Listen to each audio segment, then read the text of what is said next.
ñu ngi leen di nuyu gërëm leen ci ànd bi ak télévision Futur Média dellusiwaat ak yéen ci quartier général j'espère que ndogu ngeen ci jàmm ba toog def naa fi la yeeg ñoom seen fas yéene àndandoo ak ñun fii ba ci kanam en direct lay doon ñun ñëpp a ngi fi et comme d'habitude préparé nañu leen ay sujets yu am solo ba noppi itam ginnaaw ñëpp la ñuy recevoir moo xam gouvernement moo xam opposition moo xam chef religieux moo xam personnalité bu ne ci réew mi def yu am solo tey nag ganuk quartier général ab xale la boo xamee ni ràññee nañu ko bu yàggul ci ay activités am ñu tuddee leen ay activistes ñu fees lool seen réew jaral leen muy Guy Marius Sagna bu yàggul rek dégg ngeen ko ak Babacar Fall waaye tey daañu détaillé ak moom ponk yu bëri yoo xamee ni bëgg nañu quand même mu indi ci ay leeral par rapport ak combat yooyee nga xamee ni ñoom ñooñee ñu tuddee activistes ñu ngi koy mener un peu partout à travers le monde tout de suite sans plus tarder pour gagner du temps puisque tey yéex na noo tàmbali 23h daanaka mooy bëgg a jot 22h58 exactement damay njëkkee ak carte yi nga xamee ni ñaare dama leen koy baaxee ci première partie bi la nga xamee ni moom la ñu tuddee téléservice carte bu njëkk bi évidemment mooy bilangu Covid 19 ab bilan boo xamee ni saa yu ñu xëyee bu 10h jotee ñun ñëpp dañuy mel ni ñuy xaar résultat wu examen tey nag malheureusement ñu déggaat keneen koo xamee ni faatu na malheureusement ci Covid bi dib xale daanaka ñoo bokk jamono loolee nag tiital ñëpp góor yaa ngi ciy faatu jigéen ñaa ngi ciy faatu mag ñaa ngi ciy faatu xale yaa ngi ciy faatu donc devoir la ñu gën respecter li nga xam ne ni moo jëm ci lii tubaab tuddee mesure barrière gën yokk cet gi te xam ni masque yi par exemple complément la rek complément nag mooy luy dolleeku ci mbir nag base bi dañ koy war respecter mooy raxasu ba set solution hydroalcoolique bi bu nu ko amee ñu am ko di ko jëfandikoo di takk masque yi tey dandante bu dee dem bi amul sens ñu toog leen seen kër bi ñuy waxtaane du yëfi du ay caaxaan nañu ko respecté parce que loolu mooy tax ñu éviter lawuk feebar bi xam naa fi ñuy jëm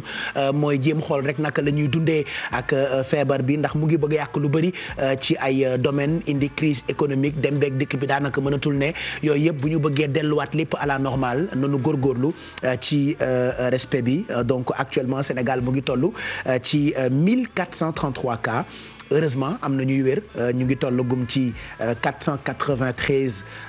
cas yoo xamante ni wér nañu daanaka ba ñibbi seeni kër am na fukki nit ak ñaar yoo xam ne ni ñoo jot faatu malheureusement ci li nga xamante ni moo di Covid 19 bi tey on a eu 100 cas contacts plus 4 cas communautaires diggante Pikine benn tali Sédhiou ak dëkk bu ñu naan Wélingara lii moo tax Awa Mbaye tout le temps ci rajo bi daf leen di wax ngeen gën di toppatoo seen wér gu yaram parce que la santé n'a pas de prix balaa nga xam ni wér am solo nga am ab putantaan wala mitutu bëñ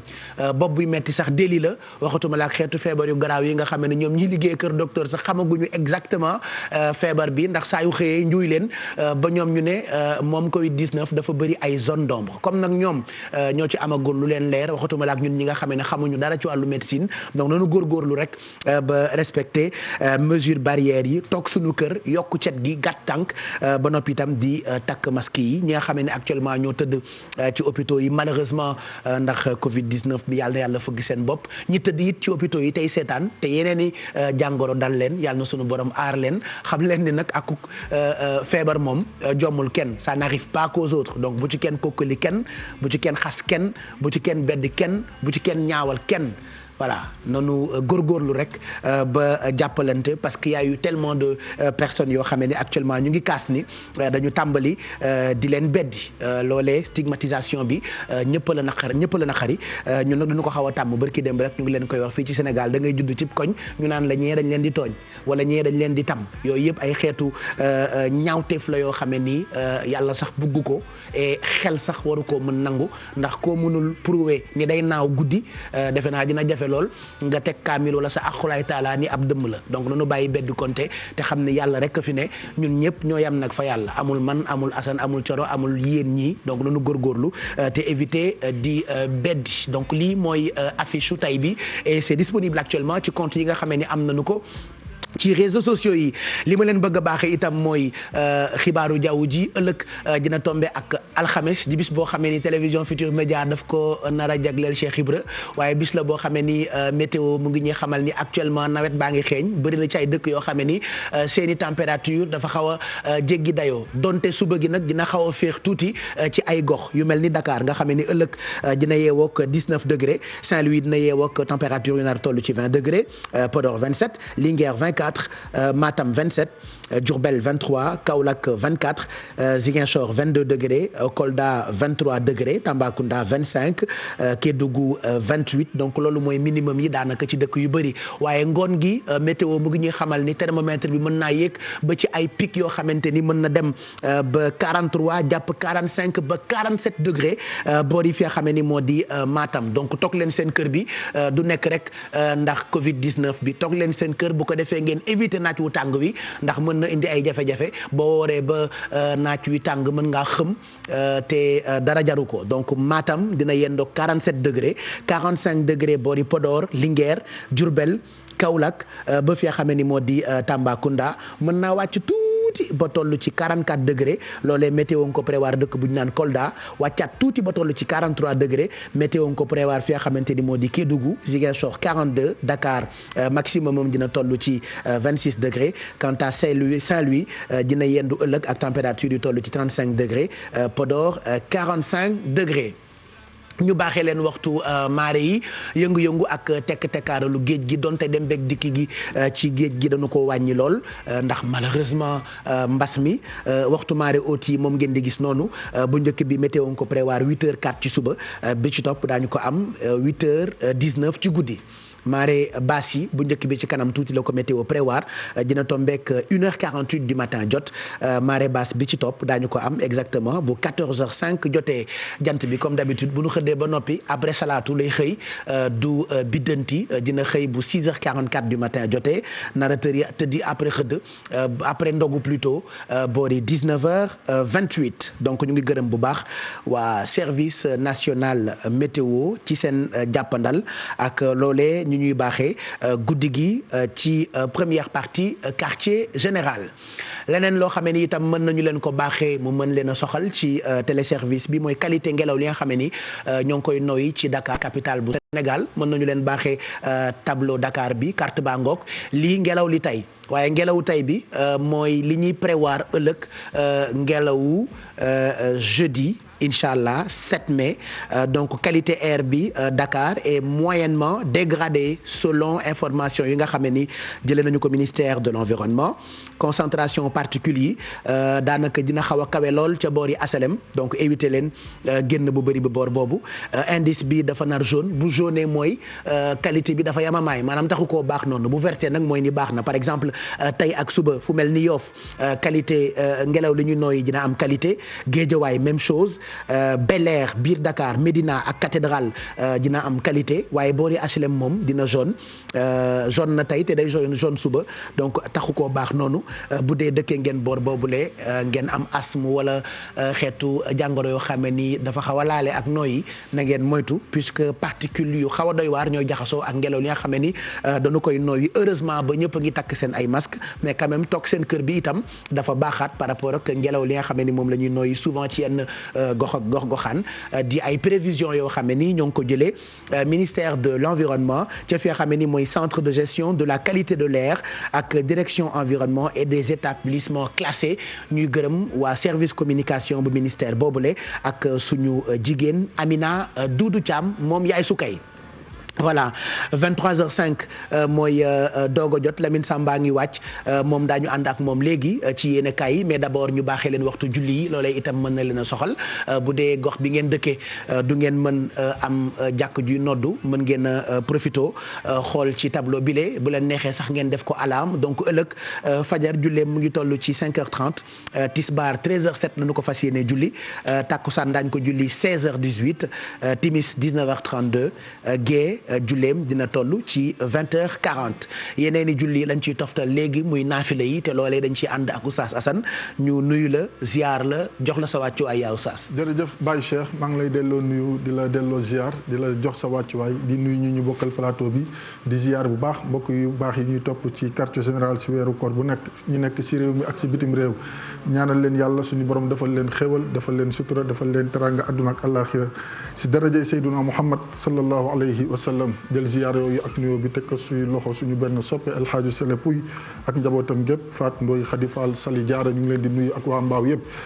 di ziar itam suñu Serigne Cheikh mu Serigne Maodo si di ko ñaanal yàlla gën ko dëgëral ak suñu papa Serigne Maodo si Baye Cheikh comme ni nga ko waxee xam nga ne weeru koor moom weeru bonus la saa su nekk ñu fàttali ko maanaam weer la ba nga xamante ni lépp la nga xamante ni daf nga ko si bu baax rek suñu borom subhanahu wa taala daf la koy fulal te yàlla bu koy ful moom mooy xool lim bu ko neex mu ful ko si ndax boo demee si alquranul karim yàlla ba muy wax Seyduna Muhammad sallallahu alayhi wa sallam dafa waxoon ne aqimi salaata li duluki shamsi ila ghasaqi leyli wa qur'an alfajri inna qur'an alfajri kaana mashhudan wa min alleyli fatahajjat bihi naafilatan laka asa an yab'athaka rabbuka maqaman mahmudan wa qul rabbi adkhilni mudkhala sidqin wa akhrijni mukhraja sidqin waj'alni min ladunka waliyyan waj'alni min ladunka nasira wa qul jaa alhaq wa zahaqa albatilu inna albatila kaana zahuqa nga xamante ni aaya la ba nga xamante ni wala ay aaya la ya nga xamante ni suñu borom subhanahu wa taala boo ko détaillé si biir faram fàcce ko mu ngi lay wax waxtu tisbaar mu ngi lay wax waxtu takkusaan mu ngi lay wax waxtu timis waaye te mu ngi lay wax waxtu bi nga xamante ni moom moo di waxtu jeewe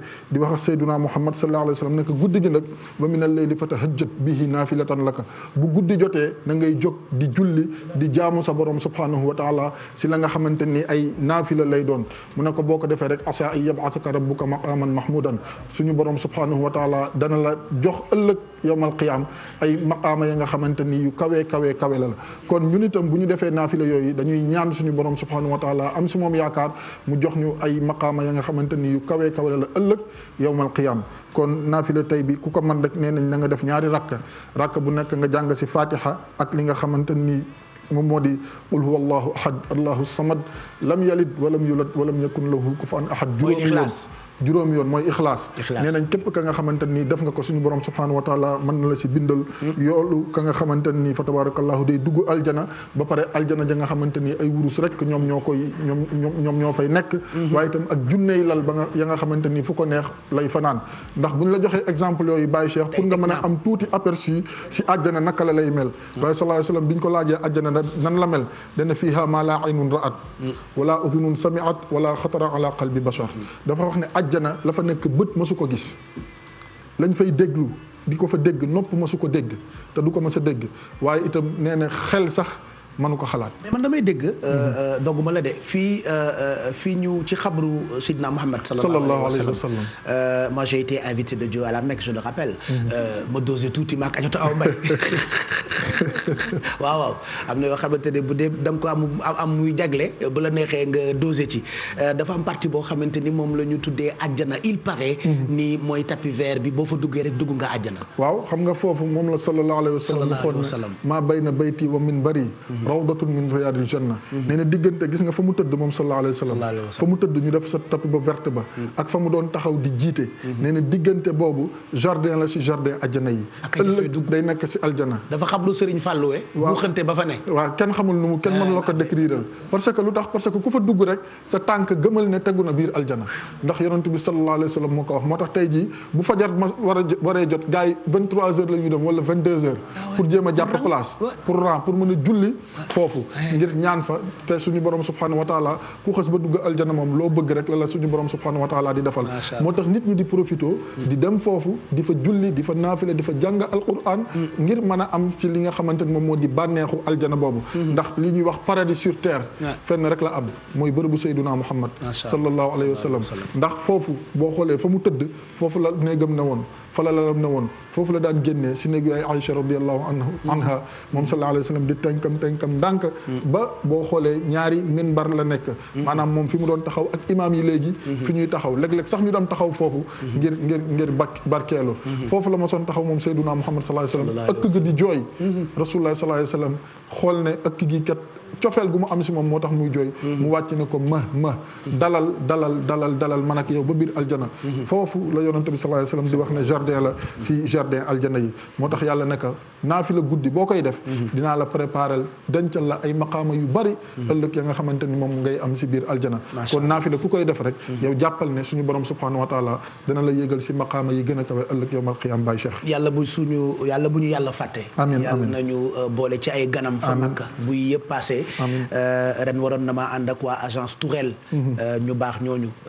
ay bees lañu ci aj gi mais yàlla baax na yàlla suñu borom ubbiwaat yoon yi fii Dakar maa ngi dégg sànq ci journal bi ci Sénégal ne am na kuréel gu jóg ngir ñaax te ñaan ñu ibbi jumaa yi ak jàkka yi oui mën nañ ko ibbi waaye ci kaw rek ñu respecter mesures yi yokku cet gi dandante parce que Makka ngi koy def Touba ngi koy def Tivaouane mu ngi koy def Medina Baye mu ngi koy def donc pourquoi pas ñu def ko ci gox yu bëri waaye yàlla na suñu borom sàmm ñëpp rek ba feebar bi mën fi jógee fan yi nag ñëppay tiit au delà de feebar bi saa yu ñu xëyee dégg jege ñaale bu faatu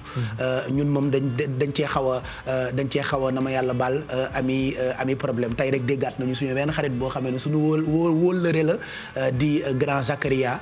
di nijaay ci ñu bëri grand frère ci ñu bëri xarit ci ñu bëri di suñu soppe nga xamee ni grand Zak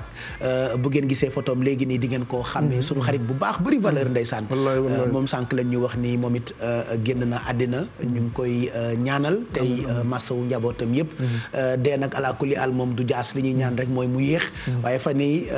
maa ngi wax loolu barki démb xaw ma yow xamu saas papaan yàlla daa mel ni yaramam daa tàng ndax Zak mi mu yóbbu xajoon na fi ba ci kanam xam nga toilettom bii grand bu bëgg àddina il symbolisait la vie waa ñëw ne ko grand comme yow laa bëgg a mel mu ne ma yow itam da ngaa mën a toilette ma ne ko mënu ma laa dab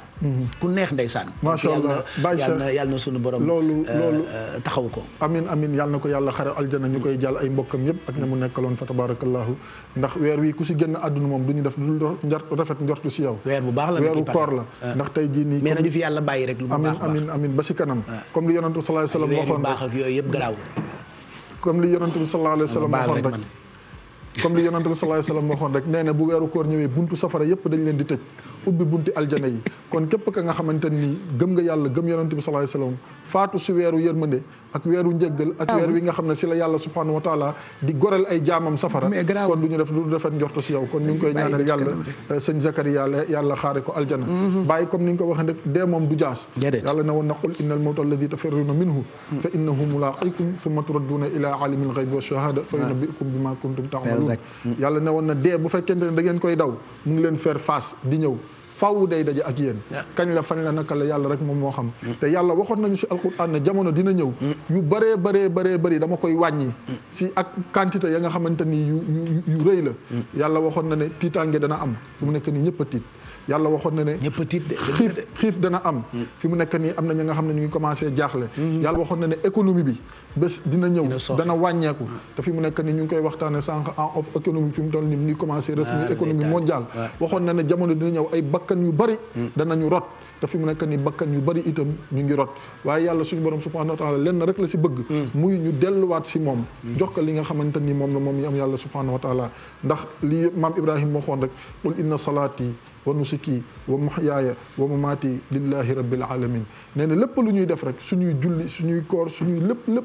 nañ ko jébbal suñu borom subhanahu wa taala ndax lu coow li bari koo dem si moom boo tàllalee loxo ñaar lay wax allahumma yow yàlla wala mu ne rabbana yow suñu borom loolu mooy wane ne yàlla subhanahu wa taala rek moom moo fi nekk te yëf yi fi mu toll nii yàlla wane ne boppam si anam bu nekk nit ñi tënxamlu wane ginnaaw qaala yaa qawmi inna qawmi ittaxadu hada al qur'ana mahjuran lu yàlla ma sa wax rek ñun il faut ñu jëm si indi xel xalaat di philosophie ak yooyu yëpp yàlla nag kilifa la nga xamante nii bu bëggee ñëpp ne waaw ñëpp dinañ ne waaw ndax fi mu nekk nii tey yebal na benn soldat wam ba nga xamante nii kenn mënu ko gis ak bët muy à l'œil nu te ku nekk respecté na corona ndax ku ñu ne corona ngi fii nga teggi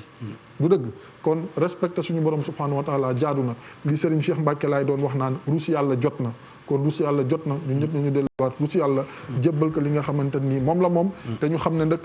neexut a waxtaane waaye faaw ñu koy bàyyi xel muy li nga xamante ni moo fi jële suñu ay maam jële fi suñu kilifa yu baax yi jële fi Seyduna Muhammad sallallahu alayhi wa sallam nga xam ne keroog bi muy génn àdduna ñaar yi la ñu dénkoon Maam Maodo radiyallahu anhu moo ñu ko jàngal mu ne inna salata wa mamlukan la axiru ma awsa bihi l Mustafa ñu ne ko kañ mu ne fii xaalatil alami mu ne julli muy liñ doon waxtaane léegi moo xam farata yi la wala sunna yi la ku ko man naafila yi ak li nga xamante ni yërëm ñu njaboote nee na ñaar yi la Seydina Muhammad sallallahu alayhi wa sallam dénkaane laata muy génn àdduna fekk boobu mu ngi sukuraat su metti nga xam ne nee nañ sukuraat bu doon 100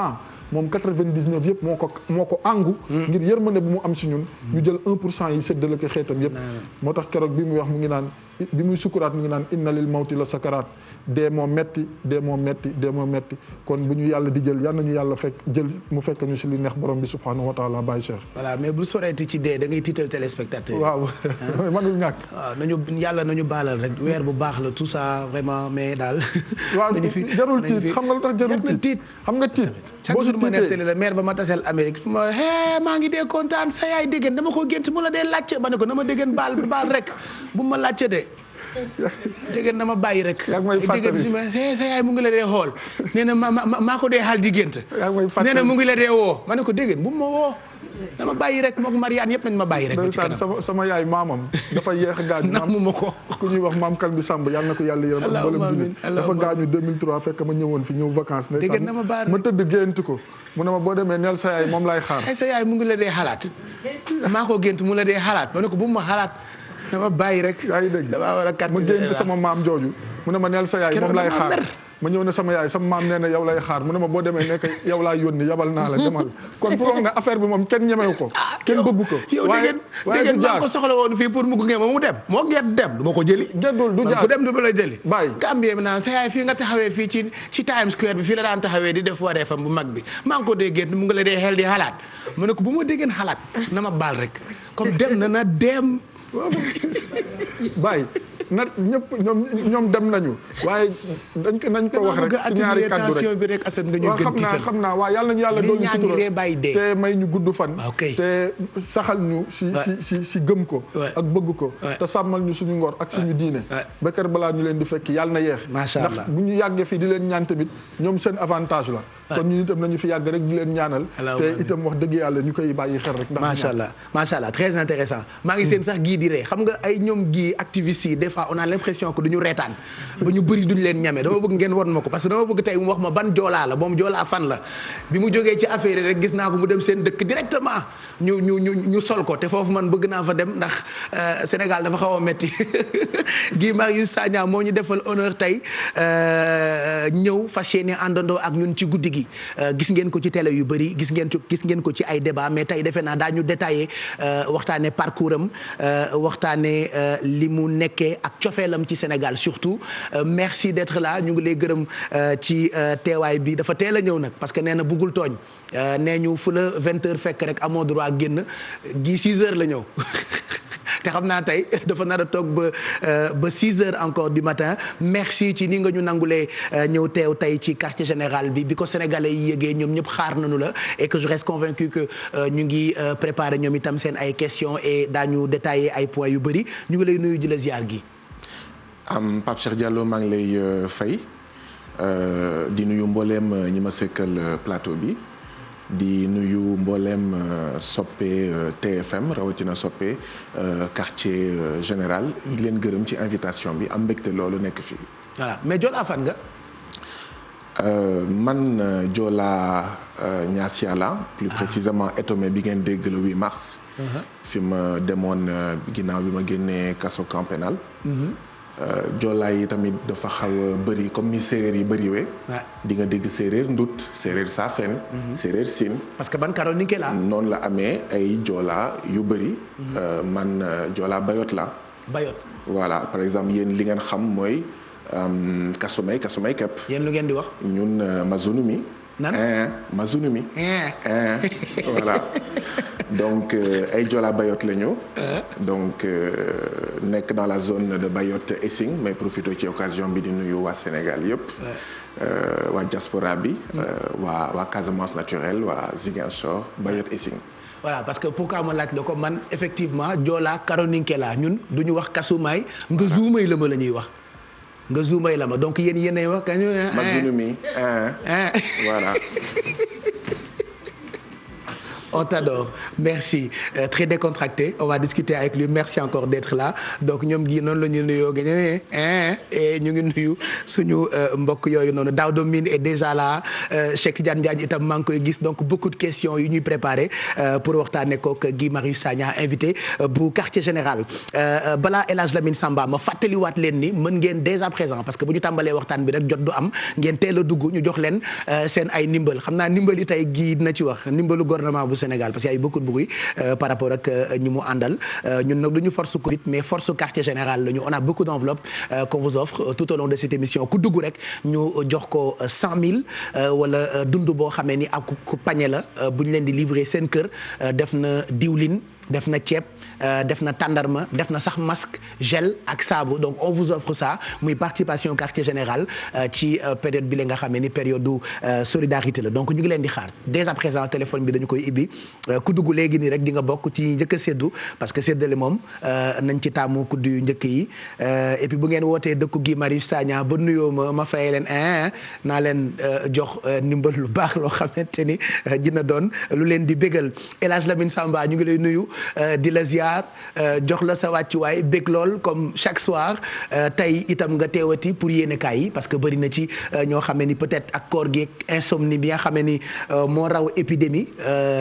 nit ci dañuy karmat ba duñu déglu revue de presse ni revue des titres li leen rëcc nag ci yéenekaay yi guddi gi ci première partie bi loolee ngay baaxee téléspectateurs yi ñu ngi lay ziar bu baax El Hadj Lamine. Pape ziare naa la maa ngi béggee Sénégalais yëpp ñi nekk ci réew mi ak ci ñi nekk ci bitim réew. di la ziare ak invité yi tey nag plateau ndaanaan nga am Pape plateau guerrier xam nga fit tey ku amul fit doo jàkkaarloog mais moo tax ñaari journalistes yi ëpp fit ci groupe bi la ñu woolu Cheikh Diane ni mu tuutee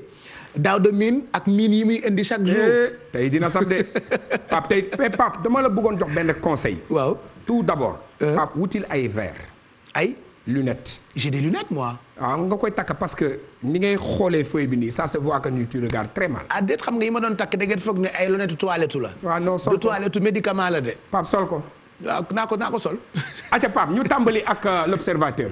Pape xam nga njiitu réew mi dafa ne école yi dinañ ko ubbi ñaari fan ci weeru juin xam nga loolu la wax.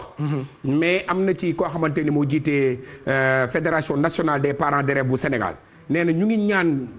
njiitu réew mi. mu xoolaat bu baax a baax parce que bu ubbee école yi am na nu muy demee caaf dina xam tiga dégg yàqu te bu boobaa maa fi dootul neex docteur Seydi it ba ñu ko laajee ci mbir mi am na ci xel ñaar waaye professeur Daouda Ndiaye moom xam-xamam dafa màcc jëm ci wàllu pajak yooyu nee na artémisia bi Sénégal dinañ ko essayer te du yàgg dara artémisia bi daal na ñëw te bu ñëwee na faj ñëpp waaye Pape leneen loo xamante ne nii jaaxal na lool réew mi mooy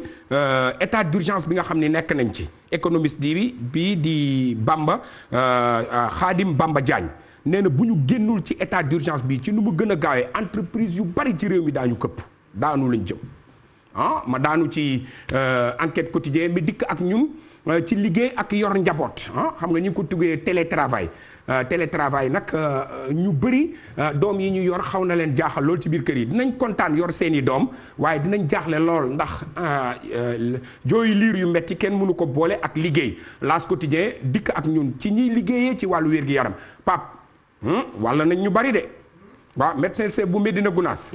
njabootam yëpp la wàll te njabootam yi dañ leen mettroon à quarantaine am na ci ñetti liggéeykat yoo xamante ñi ngi liggéeyee ci hôpitalu Ndamaatu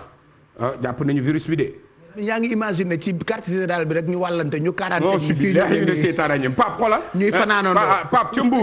Mbour ñaar fukki agent ak ñaar ñoom ñoo am li nga xamante ne moom mooy feebar bi ñu jóge foofu dem ci libération nee na Ndakaaru moom ñu ngi sukkandiku ci remède malgache bi pour xool nan la ñu war a mën a demee ba mu faj ñu ci nu bu gën a gaawee am na dose bu njëkk bi Pape dina yegg si lundi te dinañ ko jox direction pharmacie ak médicament dinañ ko jàngat bu baax a baax loolu la ñu libération wax bu ñu fa jógee dañuy dal ci lii di quotidien li ma wax sànq mooy Médina Gounass moom toj na fanweeri cas ak ñeent yu positif ci lu matul ñetti fan téeméer ak ñeent fukk ak ñeent nit yoo xamante ni nii confiné nañ leen loolu lañu le quotidien wax waaye turbine yéene kaay Pape dafa dikk ak ñun ci taux bi nga xamante ne nii moom moo am coronavirus ci biir réew mi mu ne téeméer boo gis juróom-ñetti ya yu tombal ñaar am nañ li nga xamante ni moom mooy feebar bi waaye populaire yéen kaay dafa mel ni kuy tontu lii di turbine ne ko juróom-ñetti téeméer lañu te ñi ngi jëm ci junni ñi ngi koy xaar ci fukki fan yu mujj yi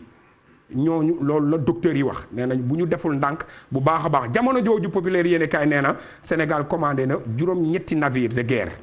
ak missile yoo xamante ni nii France lañ ko commandé ki nga xamante ni Pape boobu ak léegi record moom lay fësal ci xëtam mu njëkk guddi ak bëccëg suba ak ngoon muy Kalidou Koulibaly nee nañu bu ñu moytuwul dina fekki Sadio Mané ci Liverpool mbaa Idrissa Gana Gueye fële nga xam ni moom mooy ci populaire xool leen Bombardier mooy Dakar bi saf ñaari yoon li tax mu tuddee ko Dakar bi saf ñaari yoon mooy ñaari yoon la nekk lii di roi des arènes tey Pape li mu yàq CNG weñ wu ca dal dee moo tax suñu làmb tuddee ko Bombardier lâche ses bombes nee na président CNG bii di ñëw dañ ko war a tànn ci vote nee na Matar Ba waratuñu tànnal te Alioune Sarr du déglu kenn boppam rek doy na ko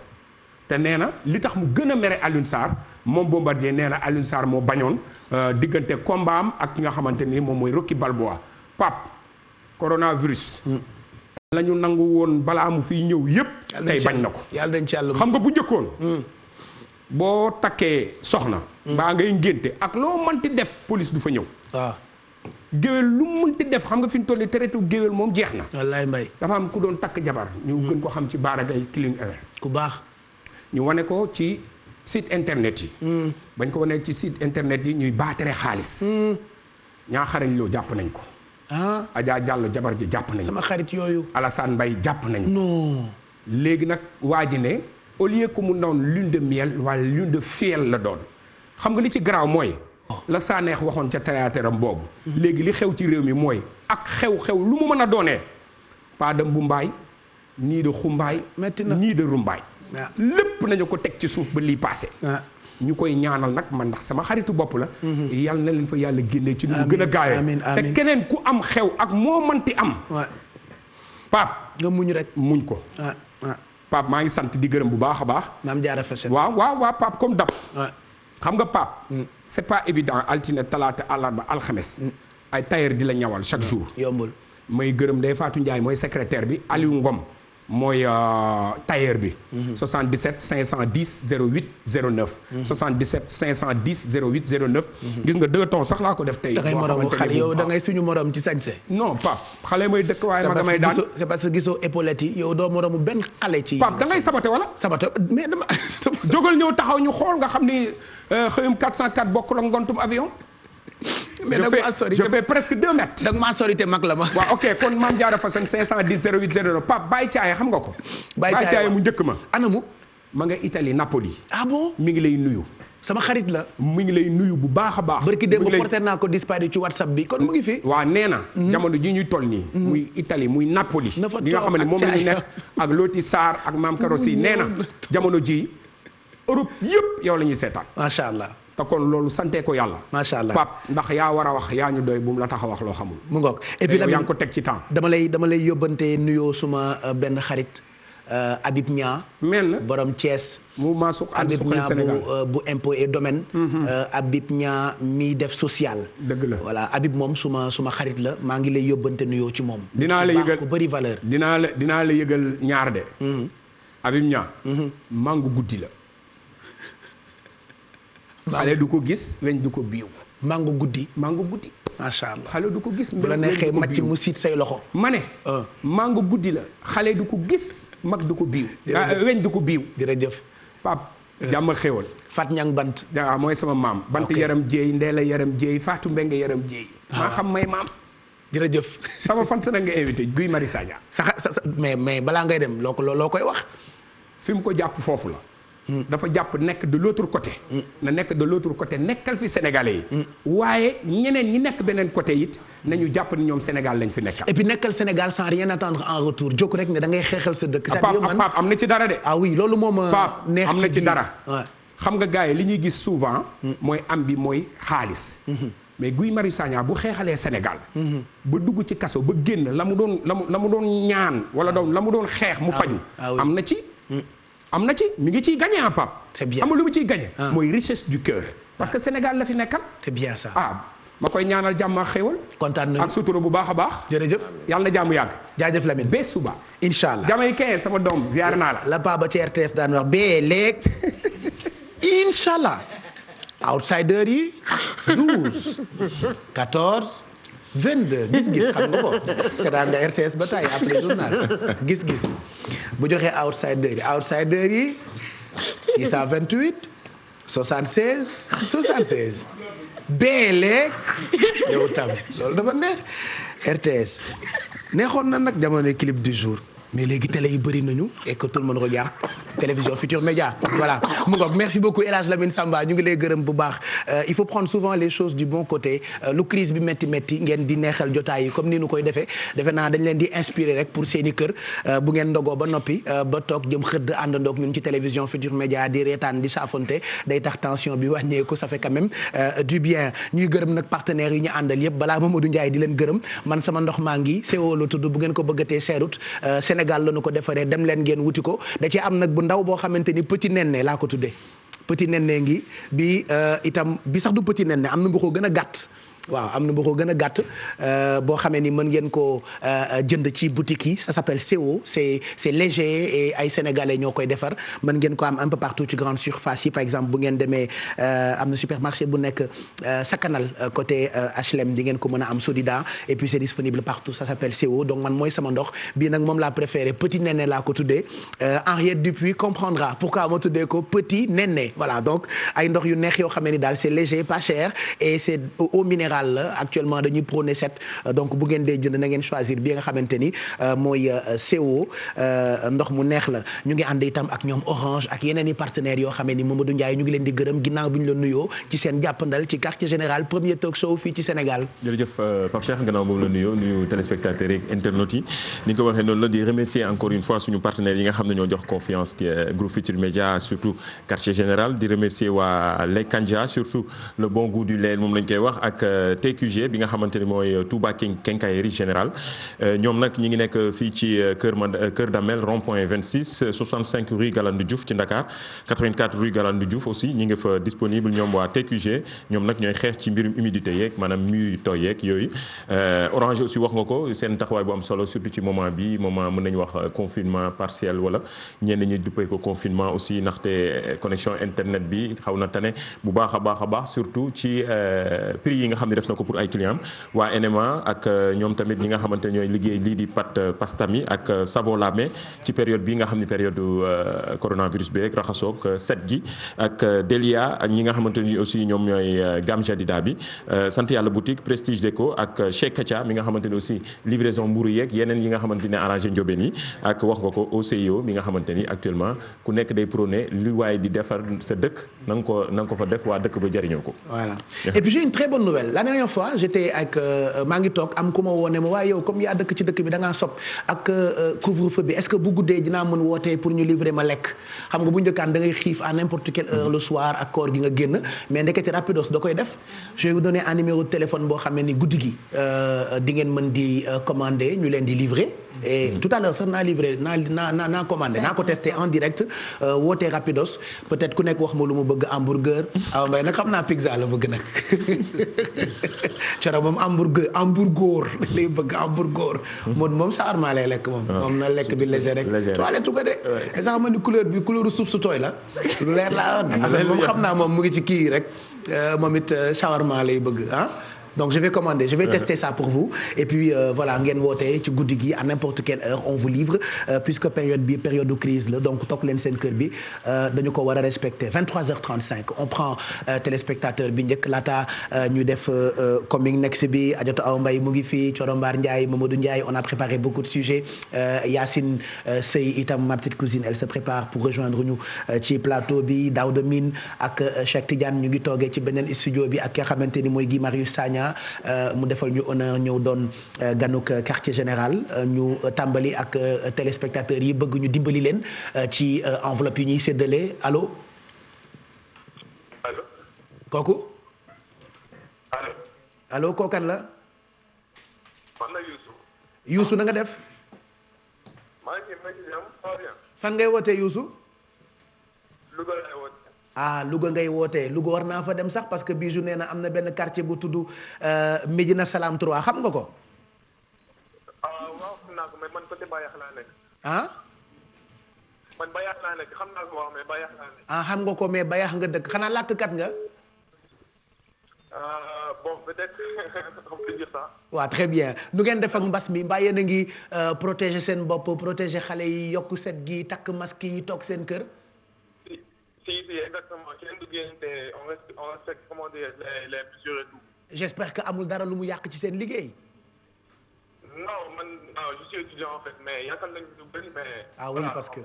parce que gëj nga dem école mais j'espère que yaa ngi jàng yaa ngi def ay cours à domicile. exactement on fait les cours en ligne et tout on essaie de ne pas perdre. c'est bien ça yaa ngi ban année ak ban université. man maa ngi Sud Déco laa nekk transport logistique. bravo c'est bien yàlla baax na yàlla na affaire yi passé ba nga delluwaat école je vais pas te retenir xanaa ma dimbalee la yaay tànn bu la neexee ma jox la carton boo xamee ni def na ceeb def na diwlin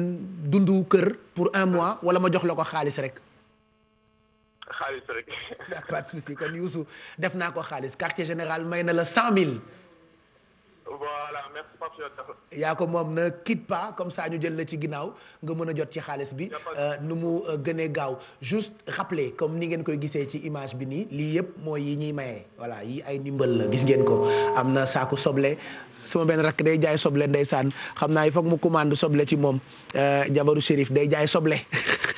donc regardez tout ça c'est ce que nous offrons am na ay soble am na pomme de terre am na diwlin am na masque am na ay saaku ceeb am na ay tàndarma am na lépp loo xamante ni kër mën na koo soxla ci période bi nga xamee ni période de crise la et malheureusement dégg naa ñu naan lii raam ci ñag bi la jëm yàlla bu mu àgg ci ñag bi en attendant on essaie de vous aider au maximum à tout moment mën ngeen woote d'ailleurs am na keneen ku nekkaat ci ligne bi allo. allo. waaw allo. kooku. man la Aïda ci Pout. Pout. waaw. temps yi waa Pout yi am nañu chance jot quartier général de naka waa Pout. Pout waaw. naka Pout. Pout a ngi nii rek. fan nga dëkk ci Pout. Pout lakkale. ah Pout lan. waaw. Pout lakkale. waaw. ça va nu ngeen def foofu ca Pout lakkale mbaa mbas mi lakkalu leen ca Pout lakkale yow lii. si alhamdulilah. ay budul woon nag télé yàlla baax na Pout lakkale ça va foofu yéen a ngi protégé wu di nettoyé wu te xale yi takk masque yi. waaw ñu ngi si kay. macha allah mbaa gëm ngeen ni feebar baa ngi fi. Pout. yàlla baax na Pout. ok duma la téye lu yàgg loo bëgg ma dimbalee la ma jox la xaalis wala ma def ko dundu. xaalis laa soxla woon. yéen a bëgg xaalis yéen a raw waa Pout lakkale amul problème quartier général dimbalee na la enveloppe bu toll ci 100 000. merci beaucoup. yow yaa ko moom bul raccrocher comme ça ñu xool naka ngay def très rapidement pour jot ci xaalis bi. waaw. merci d'avoir appelé Pout lakkale la woote donc ñu ngi nuyu waa Pout yëpp dem ba tey ñu ngi am possibilité am chance di ñu jot Adjota Mbaye ñu ngi lay nuyu tout le temps da ngay ñaax nit yi pour ñu gën fonk seen wér-gu-yaram donc defe naa moo waxaat ko comme la dernière fois période bi sa période la di gën di ñaax di sensibiliser te doo ci am benn tayel. Pape Cheikh Diallo ñu ngi lay nuyu di la ziar di nuyu waa plateau bi yëpp ñi ñu fi fekk di leen ziar ci weeru koor gi di leen massa coono ci fi ñu toll. mooy mbas mi li ñu naan pandémie maanaam bàyyiwut benn réew. ci àdduna bi. kon fépp la méttendoo ñuy wax nag nit ñi massa coono di ñaan nag maanaam li teel a jeex Pape Cheikh. ndax bu teel a jeex dina baax si ñun ndax xam nga ne xëy suba ba ngoon tamit di xalaat feebar. bu yàggee mën naa jur stress te loolee nag maanaam loolee duñu ko yéene kenn alaaji Pape Cheikh ba tax kon nit ñi ñu ngi leen di xalaat bu baax di xalaat seen bopp doguma la li garaaw ci feebar bi mooy bu reyee jigéen ñi tiit bu reyee ay góor ñi tiit bu reyee mag ñi tiit tey rey na ndaw xale yëpp a tiit Pape Cheikh tey ci suba moom la ñu yeewoo ñu ne nag ko xamante ne am na fanweeri at ak juróom-ñaar moom moo faatu ci mbas mi loolee nag di lu njëkk li tax mu doon lu njëkk boobu ba léegi ñi ñuy wax ne dañoo ñàkk seen bakkan ci mbas mi seen i at dina xaw a sakkan naam sax mag lu mu mag njabootam bëgg nañu seen i kon ñooñu seen at ci la gën a sakkan ndax buñ ne juróom-ñaar fukki at ak ñeent wala juróom-benn fukki at ak juróom loolee lépp kon kaar seen i at sakkan noonu tuuti waaye tey bu ñu xoolee ñu ne xale lu góor lu toll ci fanweeri at ak juróom-ñaar kooku Pape Cheikh ci diggu dooleem la maanaam kon day wan Sénégal ne feebar bi ndakate am na beneen xar kanam liñ doon dégg ci yeneen réew yi ñëw na fi maanaam ay exception la sax waaye day tax ñi ñoom itam fàttaliku ndax kookee ñu wax ne dafa ñàkk bakkanam ci mbas bi tey ci suba nee nañu ku farlu woon la ci xeex bi waaw nee nañu ku farlu woon la loolu seede yooyu jib na ku farlu woon la boobaak léegi kon ndegam ñi farlu sax yenn saa yi la mbas mi di mbas ñuy xalaat ne ñeneen ñi nga xamante ne ñu ngi koy sàggane sax ba gëmuñu ko ndax Pape Cheikh tey li ñu bëgg waxtaane mooy déni mooy li nga xamante ne nit du ko gëm wala xelam ci boppam moom moo koy bañ naam sax ñu ne la jant baa ngi nii nga ne lii du jant bi loolee bokk na ci li ñu naan déni te déni nag naam sax feebar bi wasaaroo na Pape Cheikh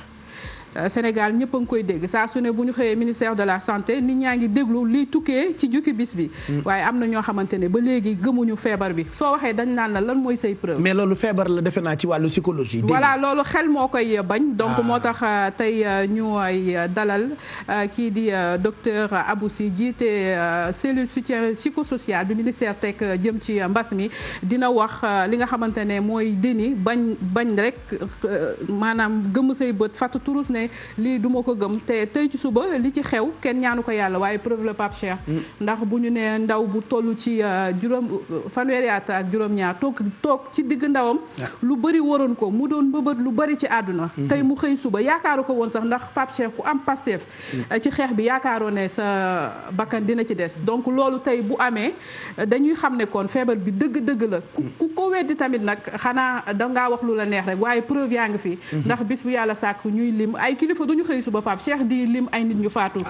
ci mbas mi waaw ci télé nga ne lii amut ñu ne diw mettre nañ ko en quarantaine ber nañu ko ak njabootam nga ne amut loolee lépp nag dinañ ci ñëwaat ci kanam soo bëggee ak docteur Abou Sy waaye Pape Cheikh di wax ne damay dikkaat comme altine la woon di dikkaat di jaale groupe Futur Média ak groupe E-Média nee naa altine bi nag dafa metti woon si man ndax damaa xëy suba ñu tàggee moo ki nga xamante ne mooy Ndiassé ku baax la si moom ci man ngoon gi tamit ñu tàgge ñu koo xamante ne Pape Cheikh dañoo màggandoo muy Ablaye Ndiaye mu dëkk fële ci Géejawaay voilà donc c'est ça Assane yàlla na jël pause amul ay saaru pause di ñaan suñu borom pour mu wàññi dee tuuti. waaw en fait Pape Cheikh xam nga li tax sama xol tooy. c'est normal voilà mooy màggandoo dafa garaaw nit ki ngeen juddandoo màggandoo ngeen dëkk ci benn koñ. nga xëy suba ñu tàggale ko donc maa ngi koy jaale waa Géejawaay diggante marché Sab ak ñëpp ñi nga xamante ne ñoom ñoo fa dëkk di wax ne ñu ngi leen di xalaat. waaw muñ rek comme li nga wax. yàlla moom Baye Cheikh Adja Awa moom programme am la yor di ko déroulé bëgguma tristesse bëgguma ay jooy fi mu nekk nii moom programme am la yor di ko déroulé nee na lu mel ni bu amee rek nañu muñ ndax bu ñu muñee rek mu andil ñu la nga xamante ni moom moo gën wa bashiri sabirina alladina ida asabathum musibatun qalu inna lillahi wa inna ilayhi rajiun ulaika alayhim salawatu min rabbihim wa rahma wa ulaika humul muhtadun yàlla nee na ñi nga xamante ni bu musibam dee wàccee seen kaw danañ koy muñ ngir sama jëmm rek ñooñu danaan leen préparer la nga xamante ni si àdduna ak àllaaxira si ay récompense yi nga xamante ni kenn mënu ko imaginer te yonent bi sallallahu alayhi wa sallam wax naa la ne moom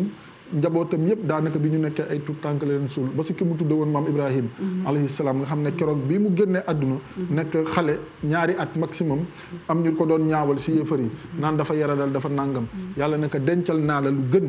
lii ëllëg aljana ak dexu kawsara kon loolu nekk na la nga xamante ne lu am solo ñu la koy jaal bu baax di ko ñaanal yàlla xaare ko àjjana te fa tabarakallahu ma sha Allah ñu xam ne suñu borom subhanahu wa taala li almaktum waxoon rek radiyallahu anhu moo si ne fa'aalun lima yurid moom li mu bëgg rek moom lay def mais yàlla nañu yàlla may wér ak gudd fan lool buñ ko ñaanee rek gëm nañu oustaz yi sant yàlla di leen ñaanal kon ci weeru koor gi kon Alaaji Pape Cheikh ci kanam dina dellusiwaat kon ci sujet bi jëm ci déni maanaam di weddi feebar te loolee xam nga tamit ci lu bëri la am Pape Cheikh jëm nañu naan déni de grossesse nit mën naa ëmb ne moom ëmbul te fekk yoo ëmb na nit beneen feebar dal ko ñu wax ko maladie chronique mu bañ li dalu ko donc loolu lépp itam comme dafa am ci wàllu wér-gu-yaram ñu dikkaat ci jëm ci mbas mi. voilà problème bi nag mooy du guléet am na ay borom xam-xam yi wax ni chaque 10 ans épidémie wala pandémie day am lu jiitu sax suñuy juddu am na ay pandémie ay épidémie yoo xam ne jotoon na am ba màkk sax c'est pas la première fois defe naa ñuy mettre en quarantaine dëkk boobu la nga xam ne ni dem fa at bu jot daanaka dafa bokk ci juróomi ponk yi nga xam ne ni obligation la ci boo ko mënee yow jullit bi muy loo xam ne ni peut-être normalement Yacine ginnaaw bi ñu la nuyoo ba noppi dafa war nekk wala waroon nekk enseignement pour ñun doomu aadama yi. waaw Baye Cheikh dafa war a nekk enseignement di wax rek comme ça su ne ni ma koy defee asalaamaaleykum wa rahmatullah wa barakaatuhu di jiital ci nuyoo bépp kilifa diine ak aada boo xam ne yaa ngi yeewoo ci réew mi mais l'ensemble des téléspectateurs de la télévision Futurs Médias di nuyu oustaz Assane di ko jox wàccuwaayam di nuyu Awa ma nekk ko fan macha allah di ko suivre si domaine bi muy def si santé mu nekk lu am solo et ma soeur chérie Coromba di ko nuyu Baye Cheikh comme ni nga ko waxee comme ñun ci wàllum sécurité la ñuy gëstu saa su ne dañuy xool ci ban angle tey la ñu war a mën a jël chaque fois sensibilisation pour nit ñi gën ci dellu seen xalaat sécurité nag très souvent Baye Cheikh day laaj li nga xam ne mooy historique maanaam ay faits ay données à travers le monde pour mën a xam nan la ñu war a mën a gën a jàkkaarloo ak li nga xam ne mooy pandémie bi nga xam ne dugg na ci Sénégal man nag tey ma jëlee ko en concordance ak li nga xam ne mooy quartier général ñu nekk ci weeru koor ci l'islam mbas amoon na ci temps wu yonent bi sallallahu alayhi wa sallam am na lu mu ci taxawe woon ndax ku ne xam-xam ne xam-xam àdduna bi yëpp borom bi subhanahu wa taala yonent bi sallallahu alayhi wa sallam la ko dénk ba tey ay mesures ak gestes barrières yu bëri ñoo ngi koy def ci jamono ji waaye moom digle woon na ko démb bi ñu demee ba ci jamonoy Umar ibn Khattab tamit 8 ans après son décès ñëwaat na waaye loolu yëpp li ma ci baaxee dama am benn historien bu ma interviewé mu nettali ma ci lu bëri ñu am jàngat yoo xamante ne mën nañ ko dugg ci kanam xaw ma nag ndax dañuy voilà ñu dem déglu historien bi Cheikh Sadibou Diaga dellu si waat commenté ko. dafa am loo xam te yàlla wàcce na ko ci àdduna bi muy balaa muy musiba muy wadaa muy fitnatu muy minhat bi maana lii nga gis tey mu dal àdduna bi mooy loo xam ne tey tax na te ñu bëri am na jaaxle ci seen dundin ak seen nekkin ak seen réew yonent bi sallallahu alayhi wa sallam ca jamonoom nag lii nga xam ne tey ji moom la wolof naan Perse nekkoon na ci jamono yonent bi mais boobu mi ngi tàmbale woon ci ay mala tàmbale woon ci mala yi bi maanaa kanaara ganaar bëy xar ak nag waaye gileem bokku ci woon boobu nag ci jamono yi mi ngi tuddoon muutaan boobu bi mu ko dalee nag sàmm yi ñëw ci yonent bi sallallahu alayhi wa sallam ne ko ñoom amatuñu daanaka mais mu ñu ratt ba naan ca wala jur gu ñu mën a jaay ba mën cee dund yonent ci mbaaxam ak xam li ko yàlla may mu xam ne lii mu gis nii day ragal na dana ba sa dali dem jamono ci ay doomu aadama Amir nag borom gétt la woon xam naa dugg na ci gétt gi dal na ko na mu ko dalee mooy yaram muy tàng yaram muy metti ak put gu metti gi xotti ko bi mu génnee ci këram war a dem seeti tabib bi maanaa docteur wala kër Seydina Muhammad sallallahu alayhi wasallam mu dajeeg saafonteeg Bilaal ci yoon wi bi xam nga saafonte mooy bi maanaa ñu akolaat ci seen dënd ak dënn ca la ko wàllee bi mu ko wàllee nag léegi nag Bilaal ñëw ci yonent bi sallallahu alayhi wasallam ne ko man de bi may bàyyi ko sama kër noonu ñëw ci yow Amir mii kat nga xam ne saaba la sàmm la ah bi ma saafonte moom am na lu ma yëg sama yaram mooy lan maa ngi liw sama tàngoor yaram wi ak lan sama put gaa ngi xotti ko bi maanaam sama put gaa ngi tàll ma bëgg a lakk yonent Yàlla Muhammad sallallahu alayhi wasallam daal ne ko jël leen ko ñoom ñaar ñii ngeen mbaaral leen bi ma ana ngeen ñu ut place bu wéet buñ dellu seen kër te bu ñu dem ci jàkka ja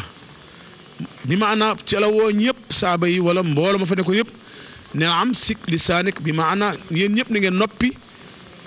wal yasha fi baytika te ngeen toog seeni kër balaa nag li ko composé bëri na mooy ñun ñëpp yàlla dañu fa indoon wa maa xalaqtul jinna wala insa illa li yaabuduni yàlla keroog doomu aadama ak jinne lu duñu jaamu ko léegi nag ñi ëpp nag jaamatuñu yàlla ñi ngi lekk lu araam ñi ngi soxorante ñi ngi bañante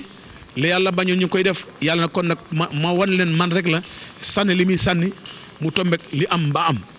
ñoo ne kon nag solution bi mooy kenn ku ci nekk man dinaa ñëw ne Yacine maa ngi tooñoon baal ma àq mastan sàcc sa nangam maa jël sa nangam fayuma la man it ma jël fi ne ko noonu yooyu yëpp bu ñu ko dajale ba dajale ko léeg-léeg loolu bu ñu tuubee topp ñaan yàlla julli yàlla mën nañu ko defal kon loolu mooy tax lu am léegi nag ci jamono Omar ibn Khattab radiyallahu ta'ala anhu mooy yonent bi génn àdduna juróom-ñetti at mu dal Omar mii nag ci xilaafam la li amoon mais ma ngi ko dal ci région ba ci Irak mu tudd Amwaas boobu nag ba mu demee fekk na xam nga li wax ni bu doon ñaan rek kenn ku ne xam ne ne jullit mën na ñaan dëgg la waaye prévention dafa am solo prévention mooy wan ko doomu aadama nag al wiqaab xayra ilaaj ni yonent mi nee na fegu moo gën faju ndax doomu aadama xam nga ñaan Seydina Muhammad kenn dàqu ñaan waaye xam ne ne xel nit bu dale bam naan nañ woo ñi jàng médecin ñu xool ko saytu ko kon xam ne doomu aadama la waaye te am na solo trop looloo ci jàng yàlla dafa ne laa taqtulu anfusakum fa inna allaha kaana bikum rahiman ki sàkk dee moo ne bu leen rey seen bopp mu yàlla tabaraka wa taala moo wax ne bu leen rey seen bopp kon nekkati nit ki mën na sàkk lu ko rey kon bu liy amee ba ñun ñëpp xam ne tey musiba dal na ci kaw àdduna bi kon ña jàng santé moo xam médecine lañ buñ ne toog leen nañu toog may ñaan borom bi tabaraka wa taala lii nga xam ne dal na ci kaw àdduna bi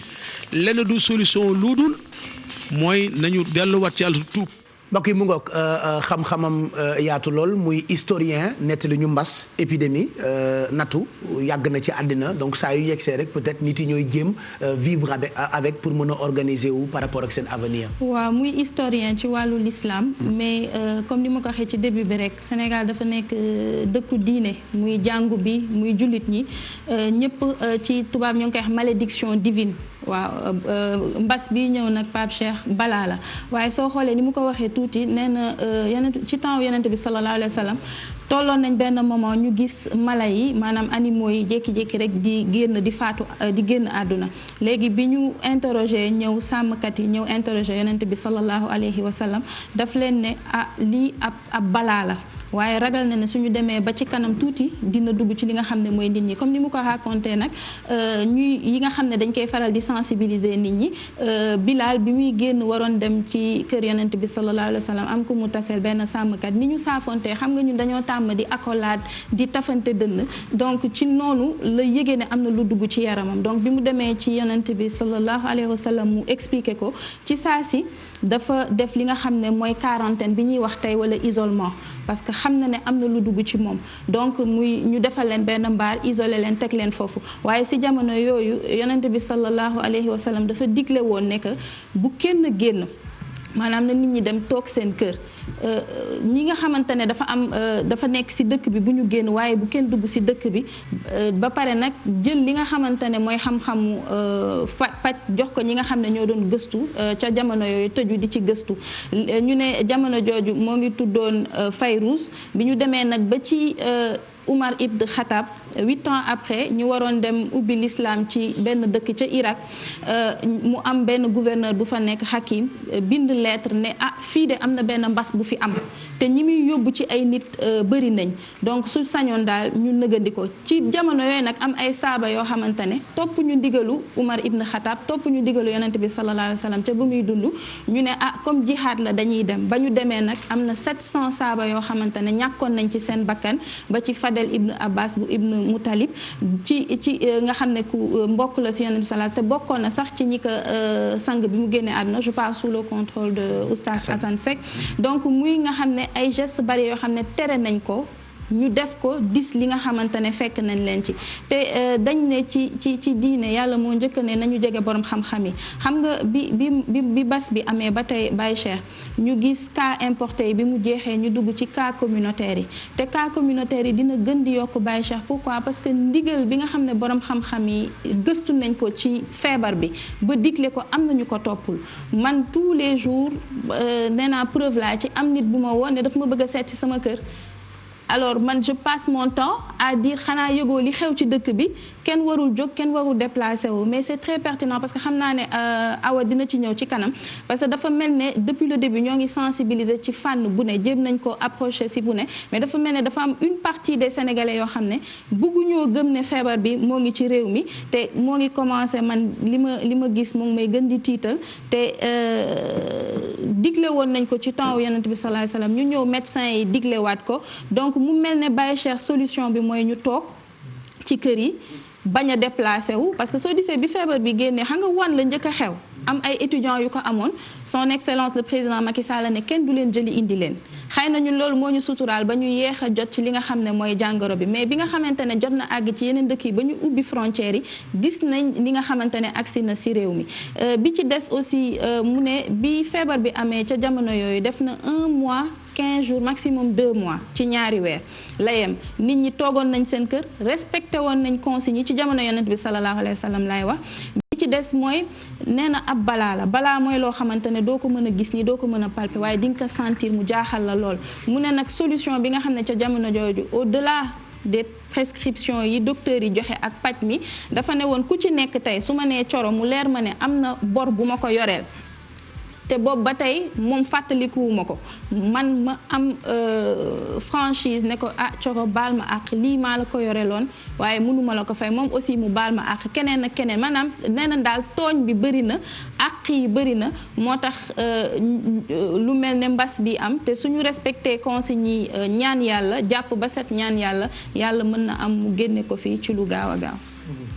waaw mu ngi noonu Baye Cheikh comme ni ko soxna Yacine say andee ñu koy félicité bu baax li mu wax sunna la sallallahu alayhi wa sallam moo ne woon ida sami'tum bi hadal bi baladin fala tuqaddimu alayhi wa ida waqa wa antum fihi fala taxruju firaran minhu nee na bu fekkente ne lu mel ni mbas dafa am si ab dëkk fekk yéen ngeen nekk si dëkk nekku leen si dëkk boobu nee na bu leen fa dem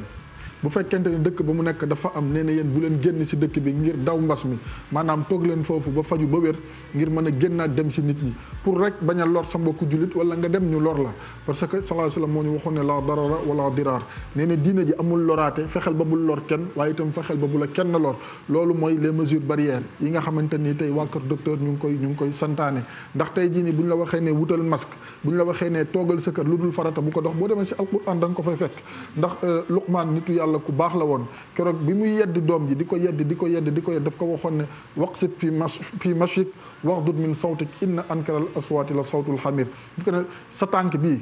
booy dox na nga dox ndànk tey jii bu ñu ko doon interpréter man ñu wax ne mooy say tànk na gàtt maanaam booy doxal farata boo paree na nga toogaat waaye tamit waxdud min sawtik sa kàddu boo koy génne na nga ko génne si lu am solo tey jii boo ko doon interpréter mën nga wax ne na nga wàññi sa ay wax jël sa masque takk ko ngir mën a fàggandiku si li nga xamante moom moo di feebar bi mieux vaut prévenir que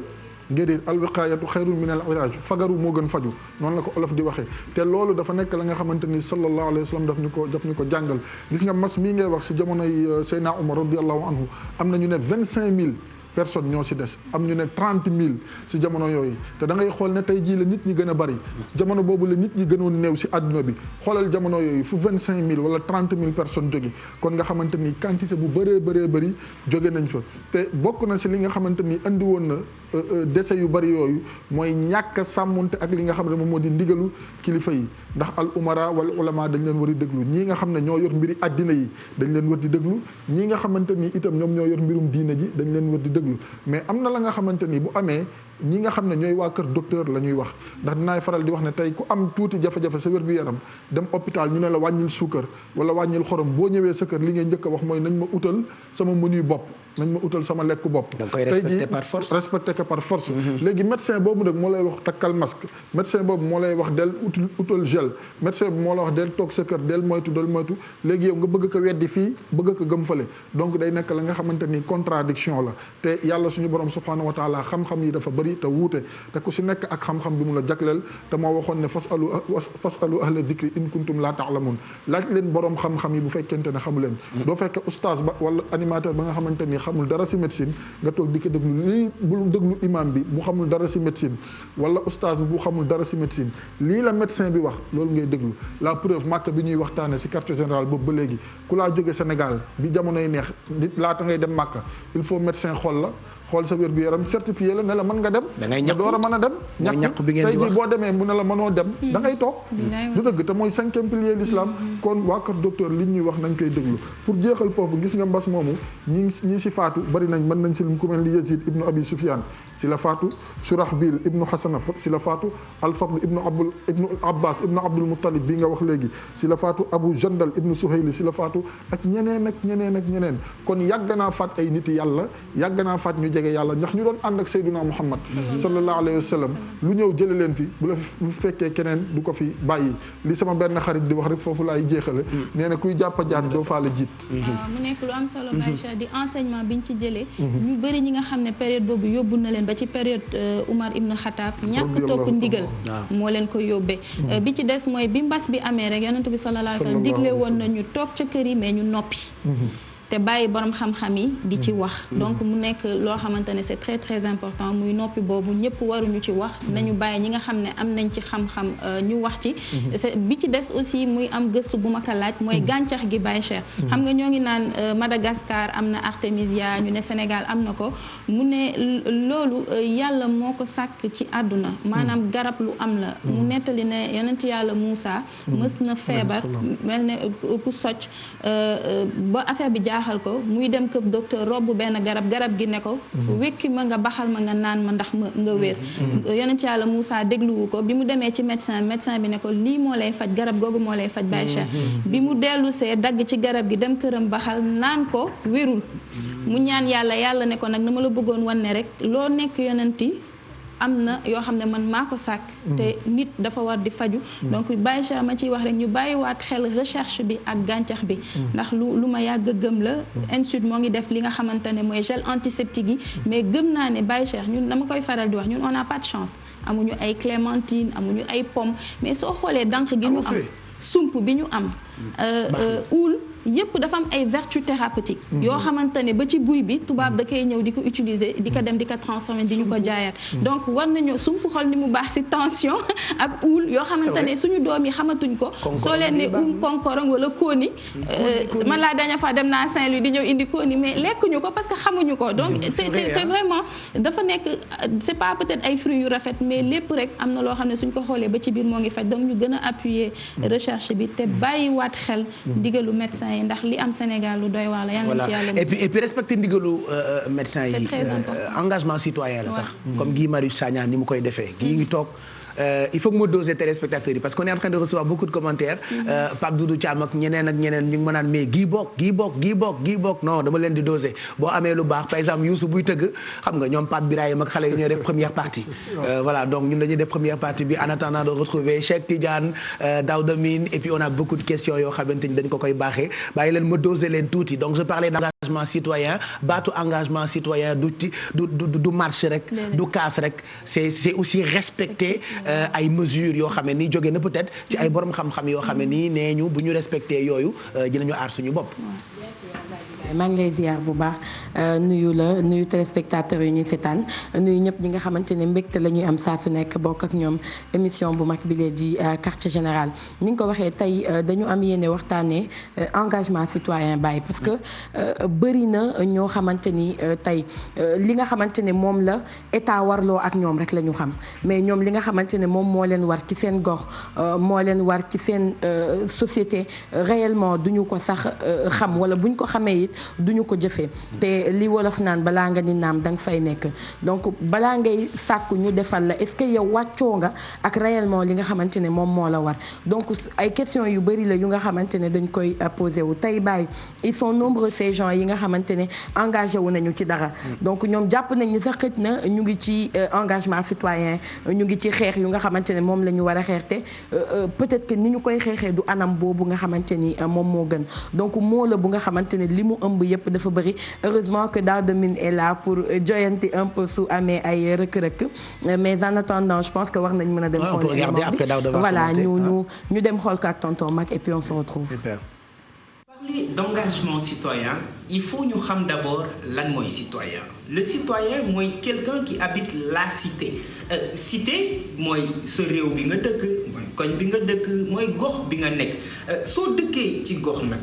réew dafa am ñaar yu lay dënk muy le devoir ak le droit mooy li nga xamante ne si gox bi daloo ko amee ñi jiite gox bi war la ko jox mais dafa am aussi les devoirs mooy yow li la war ak gox bi nga dëkk et foofu la engagement citoyen di ñëw ndax da ngay remplir devoir yooyu noonu soo ko remplir mooy yaa ngi remplir ce engagement yaa ngi engagé wu pour cette cité là. Les devoirs du citoyen envers sa cité c'est ça qui va conditionner réellement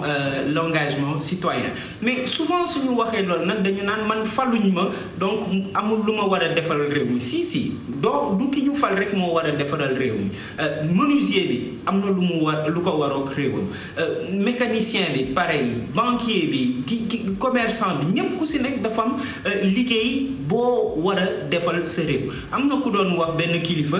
bul laaj lan la sa réew mën a defal mais laajteel tamit yow lan nga war a mën a defal sa réew question boobu noonu fii posé wuñ ko suñ bopp l'engagement citoyen day mujj biaisé parce que duñu ci inscrire am ñeneen ñoo xamante ni si soo engagé woo citoyennement ñu ne da ngay politique mais effectivement politique su dee loolu la lu baax la parce que politique servir la cité moo ko tax a jóg maanaam amal gox bi njëriñ mais pour amal gox bi njëriñ nag il faut nga dugg ci il faut nga nangoo jëf ki dul jëf nag moom mooy nekkul quelqu'un d'engagé thème la bu large boo xamante ni si war nañ si mën a waxtaan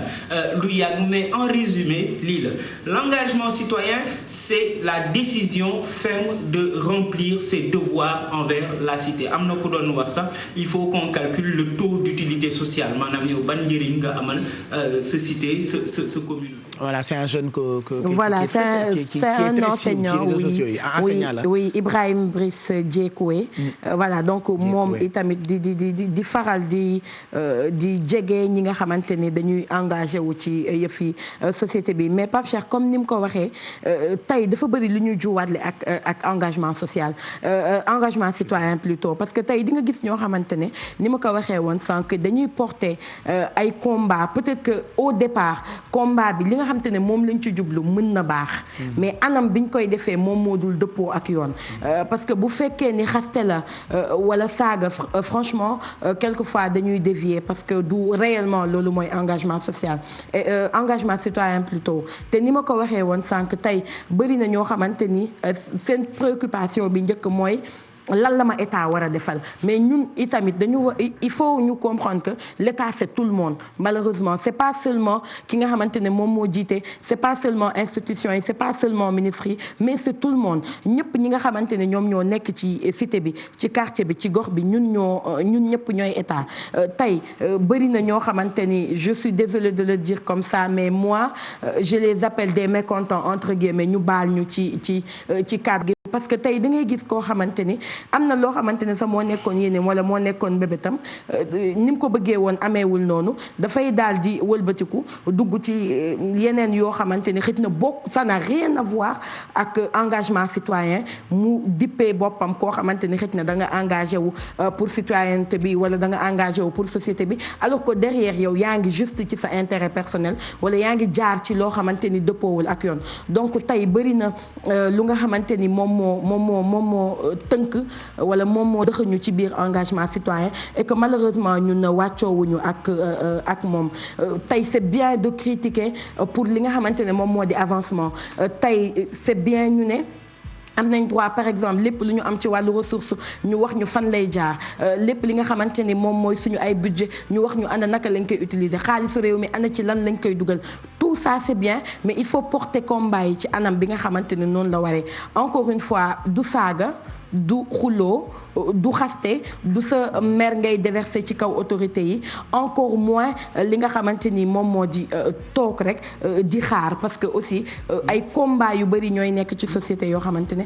ku nekk ci ñun moom moo ko war a porter Baye Cheikh. voilà je pense que Daouda Mine dina ci wax gi itam dina ci wax ak Cheikh parce que Daouda ginnaaw bi ñu la nuyoo ba noppi gërëm la ci teewaay bi ci quartier général bi engagement citoyen nag du saaga ak xaste c'est autre chose. waaw maa ngi lay gërëm Pape Cheikh wax dëgg yàlla ci invitation bi et maa ngi adhéré complètement ci li nga xamante ne moom la Coro wax parce que tey même bu fekkee ne da ngay jàng li ñuy woowee état moom mooy lu nga xamante ne territoire la ci biir territoire bi ay citoyens dëkk ci et ci kaw citoyen yooyu benn pouvoir bi exercer wu ci ñoom léegi nag yow bu fekkee ne dañ ne société dafa am li ñuy woowee responsabilité sociétale d'entreprise yow société dafa am lu la warloo ak ñi nga xamante ne ñoom ñooy jënd say produit wala ñoom ñoo tax ñoom ngay produire benn mbir kooku dafa am responsabilité sociétale léegi nag yow mi nga xamante ne yow yaay citoyen nekk ci benn réew am na lu nga xamante moom moo la warloo également ci réew te dañ ne chaque fois bala ngay réclamer say droit da nga war a acquitter wu yow say bopp say devoir te devoir citoyen moom mooy lan lépp lu nga xamante ne sa askan da ko soxla nga taxaw ci bu fekkee ne da nga war a voter nga war a voter su fekkee ne da nga war a participer ci li nga xamante moom mooy naa laa koy wax sa démocratie foofu nga mun ci participer su fekkee ne dafa am mbas mu nga xamante ne dafa taxaw yéen ñëpp ngeen xàcceendoo dóorandoo bu fekkee ne dafa am leneen lu nga xamante nit ñi dañ ko war a def également nga joxe sa participation mais quand tu es passif nga nekk nit ku nga xam ne da ngay toog di seetaan rek en ce moment là tu es un mauvais citoyen kenn wax ni doo citoyen parce que sénégalais nga comme ñëpp kenn du la wax ni doo citoyen parce que am nga droit comme ñëpp mais tu es un mauvais citoyen parce que li la warloo sa askan defuloo ko donc engagement citoyen boobu comme ni ma ko waxee nit ku ci nekk bokk bu fekkee ne da nga bokk ci askan da nga war a def li nga xamante ne moom moo lay boole ci askan boobu et ça c'est un engagement bu nga xam ne yow da nga ko war a def alors Guy lan nga ci wax balaa ñuy gën a développer ak li ñuy waaj pour yow engagement citoyen ak gëstu bi ci Thioro Mbar def ban commentaire nga ciy def d'accord naa un peu ci lu mu wax Thioro xanaa rek ne dama jàpp ne dafa xaw a jéng trop ci wax ji parce que voilà dafa am solo quand même ñu wax ne citoyen mën na jéem dara wax faale wuñ ko déglu wuñ ko bu boobaa lan lay def. day saaga. bu ñu dégg ko pas saaga parce que ci sa wax yaa ngi wax warul def naka sudul noonu warul def loo xam ne dëppoowul ak yoon par exemple tey jii nii boo defee manifestation boo xam ne c'est pas autorisé bu ma la dégluwee par exemple yow. Thioro dafa mel ni da ngay naan citoyen warul def par exemple une manifestation non autorisée. Oui. Or man dégg-dégg boobu laa am tamit ci li nga wax Thioro. Or damay fàttali ne Rosa Parks nekk jigéen ku ñuul États-Unis bi ñu doon wax ne nit yu weex yi ak nit yu ñuul yi yemuñu. ñu ne fii la nit yu weex yi di toog nit yu ñuul yi fii la ñuy toog ñu ne ñun nit yu ñuul yi ñoo lànk nanguwuñ ko. nit yu ñuul yi lu ñu waroon def parce que ségrégation raciale yoon la woon. yoon moo doon wax naan. boo toogee place nit ku weex moo xam ci restaurant la wala bus jalgati nga yoon. apartheid yoon la woon Afrique du Sud dafa amoon yoon bu doon wax naan nit ku ñuul yemul ak nit ku weex or yow bu ñu la dégluwee ça veut dire nit yu ñuul yooyu waruñu mës a fippu ak li nga xam ne mooy ñàkk yemale ay nit ndax seen melokaanu der. ak yeneen colonisation yoon la woon dafa amoon yoon bu mayoon tubaab bi def lu ko neex ci nit yu ñuul donc en fait damay juste relativiser aussi xam ne ok saaga amul. voilà. wax bu ñaaw amul waaye xëy na foofu laa mën d'accord ak yow Thioro ñu xam ne nag am na fu muy toll. waaw ku bëggul révolution bu douce bu calme di nga am révolution bu violente. maanaam yëngu. voilà di nga fippu. voilà fippu. bu ñu waxee ak yow ci jàmm ak salaam. ay yoon ak yoon. foofu tamit y a la responsabilité des autorités. D'ailleurs sax pour man waroon nga questionner benn affaire. Est-ce que Thioro jàpp nga ne juróom benn fukki at depuis bu ñu amee indépendance est-ce que Sénégal dafay encourager engagement citoyen wala da kay day fexe ba bu mu am. parce que tamit c'est facile de critiquer nit yi ne amu leen engagement citoyen nekku leen ay citoyen modèle mais est-ce que kilifa yi dañuy encourager engagement citoyen li ëpp ci kilifa yi mooy engagement citoyen mooy tant que yaa ngi wax ñoom li ñu bëgg a dégg boo waxee leneen rek ñu fexe ba nga noppi ñu fexe ba bës la ñu fexe ba marginaliser. donc loolu tamit dafa am solo ci maanaam li ñuy waxtaanee ñu introduire ko pas rek ñu xalab ñi nga xam ne ñoom ñooy citoyens yi mais ñu situer les responsabilités mais en fait partagées mais différenciées responsabilité partagée mais différenciée parce que dama jàpp ne état tamit comme baay la comme ndey la dafa war a yar c'est vrai que individuellement am nañ ay responsabilités loolu kenn du ko neenal waaye boo ñëwee ci biir kër Coro yow nga am doom mais xale yi mel nu ñu mel c'est vrai que mën nga leen critiquer waaye kan moo ci ëpp responsabilité yow yaay ak yow baay c'est la même chose aussi citoyen dañ koy jur citoyen kenn du ko décréter da nga koy sécréter et effectivement foofu laay daanelee moo jur par exemple li ñu nekkee nii yow boo jëlee sa askan juróom-benn fukki at nga leen di def noo xam ne doo leen jàngal mënuñu jàng abajada waaw fu nga leen di nax ak yooyu tey jii ni mbas maa ngi fi di nga bëgg ñu am beneen attitude mais doo ko mën parce que juróom-benn fukki at liggéeyoo fi liggéey boo xam ne dina jur citoyen boo xam ne du def déni même li ñuy wax déni bokk waxuma forcément que loolu moo koy jur mais déni bokk na ci li koy jur mooy mais yàgg nañ fi gis loo xam ne dañ koy wax gars yi duñ ko respecter à commencer par njiit yi waa ji da doon wax ne l'impunité des puissants entraîne l'incivisme des petits. mais gi foofu noonu dafa am lu nga xamante ne peut-être amoon na fi 23 juin par exemple. On sait que autorités yi n'étaient pas d'accord par rapport ak benn marche bu nga xamante ne peuple bi moom la waroon def mais peuple bi bañ jógee pour dindi fi loolu dañ ko dindi en 2 temps 3 mouvements. Il a fallu que ñoom ñëpp ñu jóg de manière spontanée. Retrouver au niveau de l'Assemblée nationale régler le problème pousser même l'autorité mu delluwaat xam nga ginnaaw jël li nga xamante ne moom mooy projet de loi bu mu dugaloon mu retiré waat ko. Pourquoi? Parce que tout simplement des gens comme toi comme keneen ñoom ñoo jóg spontanément gis nañ lii seen droit la seen engagement la ñoom ñu jóg ñu dem defal ko seen bopp même si l'État les autorités yi nga xamante ne ñoom ñoo leen waroon peut-être pousser pour que ñu am benn engagement ils n'étaient pas d'accord avec ça. Donc juste pour dire que c'est vrai que ni autorités yi ñoom ñoo war a participer à l'éveil des masses ñoom ñoo war a mettre les conditions pour que mu am engagement citoyen boobu mais il arrive des fois comme nu nga ko waxee su fekkee ni lépp jaarul yoon peuple bi ci boppam mën na jóg ñu moom ci boppam fippu créer révolution bu nga xamante comme ça s'est passé le 23 juin. mais totalement en phase ak li ngay wax waaye li ma bëggoon fësal rek mooy ñi jóg 23 juin boo ko méngaleeg xëy na jamono jooju ak 12 millions wala 14 millions de citoyens sénégalais ñu tuuti la donc li ma bëgg a daal wax mooy état tamit dafa war a tabax citoyen. Je suis d'accord. ba ñuy naan nouveau type de citoyen sénégalais da nga ko war a tabax loo jiwul ci citoyen bi mënoo ko am ci citoyen bi donc état yaa am rajo yaa am télé yaa am école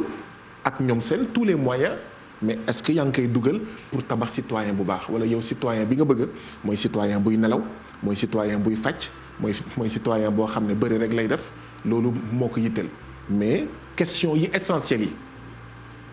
maanaam bëggoo en fait mu poser wu la question parce que bu commencé di gëstu seetantal li nga xam ne moo ñor dëgg mooy ndeyu wax ji bu boobaa yow sax da ngay nekk en danger donc doo bëgg a yee askan wi doo bëgg a tabax citoyen bu conscient des enjeux conscient en fait de li nga xam ne moom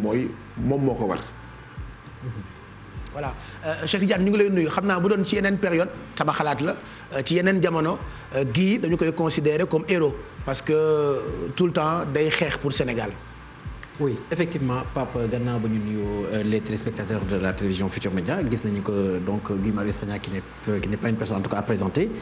ndax gis nañu que véritablement c'est quelqu'un de très engagé en tout cas dans le combat citoyen Guy nag affaire bi jaral ko lu ne ba tax na sax benn bu dul ñaari yoon jël nañu Guy yóbbu prison denc bàyyiwaat mu génnaat ainsi de suite ba yenn ci ay sénégalais sax ci disons dans un discours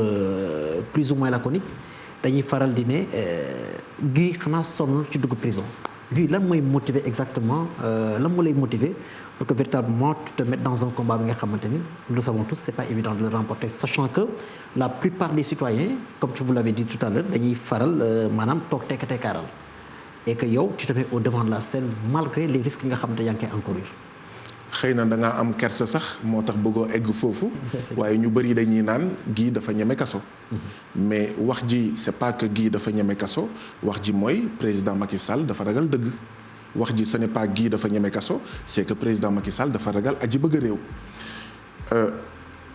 ñu ngi ci mbas bi nañu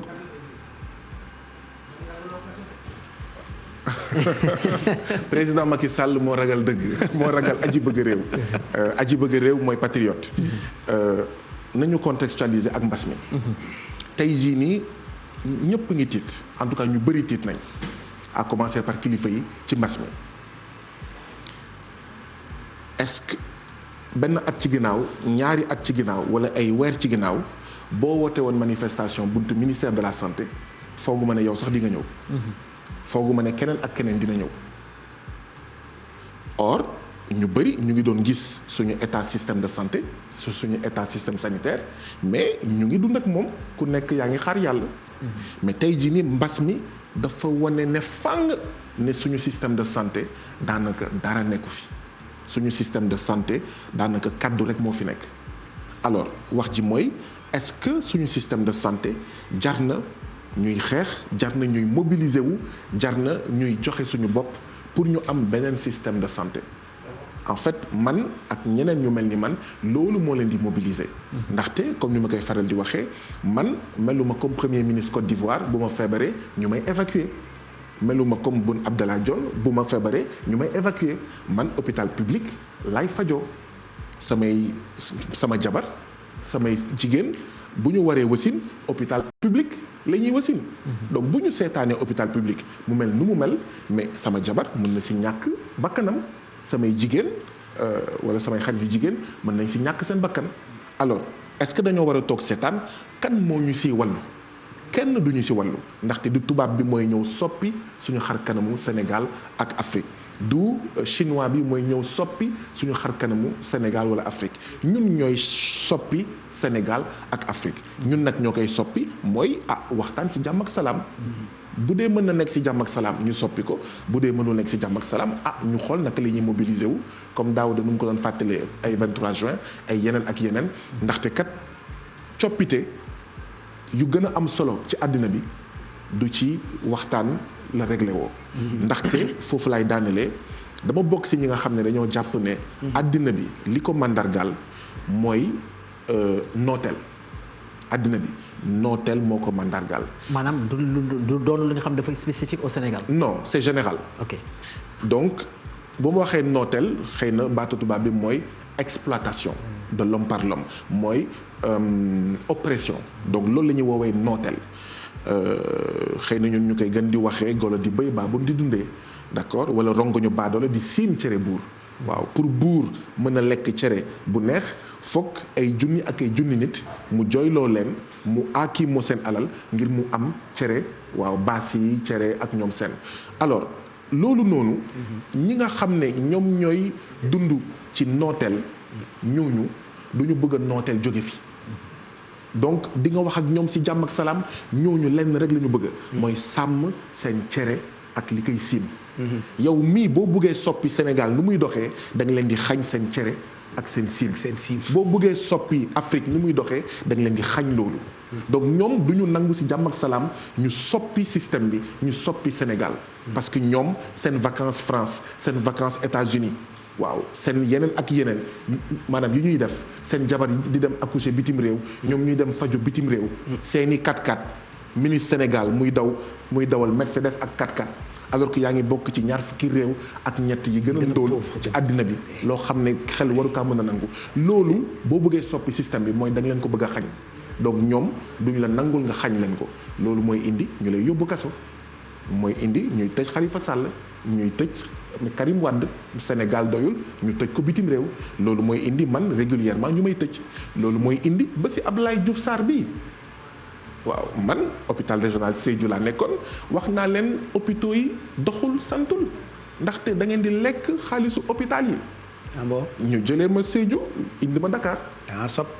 d'accord waaw mais mbas mi dafa firndeel li ma waxoon. mais yu rëy yu garaaw ngay wax aussi gi. waaw mais léegi lan mooy choix bi. yaa ngi nii tiit ba dee ndax mbas mi. keneen ak keneen mu ngi tiit. c'est sûr mais lan moo tax suñu hôpitaux yi doxul Cheikh. c'est vrai suñu hôpitaux yi doxul. parce que hôpitaux yi lekkukaayu xaalis la. parce que est-ce que mën nañ nangu budget santé 2020 ak budget santé 2019 dañ ci wàññi 7 points ndax lan 7 points yooyu lu tax ça veut dire que suñu kilifa yi fulla lu ñu wérgu yaram ndaxte ñoom du ñu fajoo hôpital Fann du ñu fajoo Dantec du ñu fajoo hôpital général en fait de Grand Yoff loolu mooy wax ji ñun ñooy fajoo foofu ñun ñooy jàngee école publique moo tax ñu mun seetaan grève ba école publique di am bac bi passé 62% de taux d'échec Pape Cheikh Diallo xam nga 62% de taux d'échec baccalauréat bi passé bu ma ko waxee day aérien daaw baccalauréat dafa amoon 150 000 candidats 99 000 dañoo lajj loolu ba kañ 99 000 candidats au baccalauréat daaw sur 150 000 dañoo lajj Serigne Mbaye Thiam mi nga xam ne mooy ministre de l'eau ren te nekkoon ministre de l'éducation nationale dafa demoon ba wax ne l'école sénégalaise est une fabrique d'échecs maanaam bu ma ko doon faram-fàccee ci wolof mooy école Sénégal usine la boo xam ne li muy jur mooy lajj alors ndax loolu dañ ko war a seetaan ñun suñuy doom université en fait publique la ñu nar a jàngee lycée public la ñu nar a jàngee donc samay motivation suñuy motivation sax laay wax parce que du man rek am na yeneen ak yeneen citoyens sénégalais de tous les temps yoo xam ne mun d'accorduñu ak bii Sénégal xëy na ñun passé na mais lu ñu bëgg mooy suñuy doom wala au moins suñuy sët ñu ubbi seeni gët ci beneen Sénégal ñu ubbi seeni gët ci beneen Afrique te loolu ñun ñoo koy def tey jii ne da ngay naan Chine parce que Chine amoon na jamono yoo xam ne dañ ko coloniser woon mais Chine dañoo xeex dañoo ne xawma Grande-Bretagne Japon jóge leen suñu réew d'accord lii Baye Niass doon wax l'Afrique aux Africains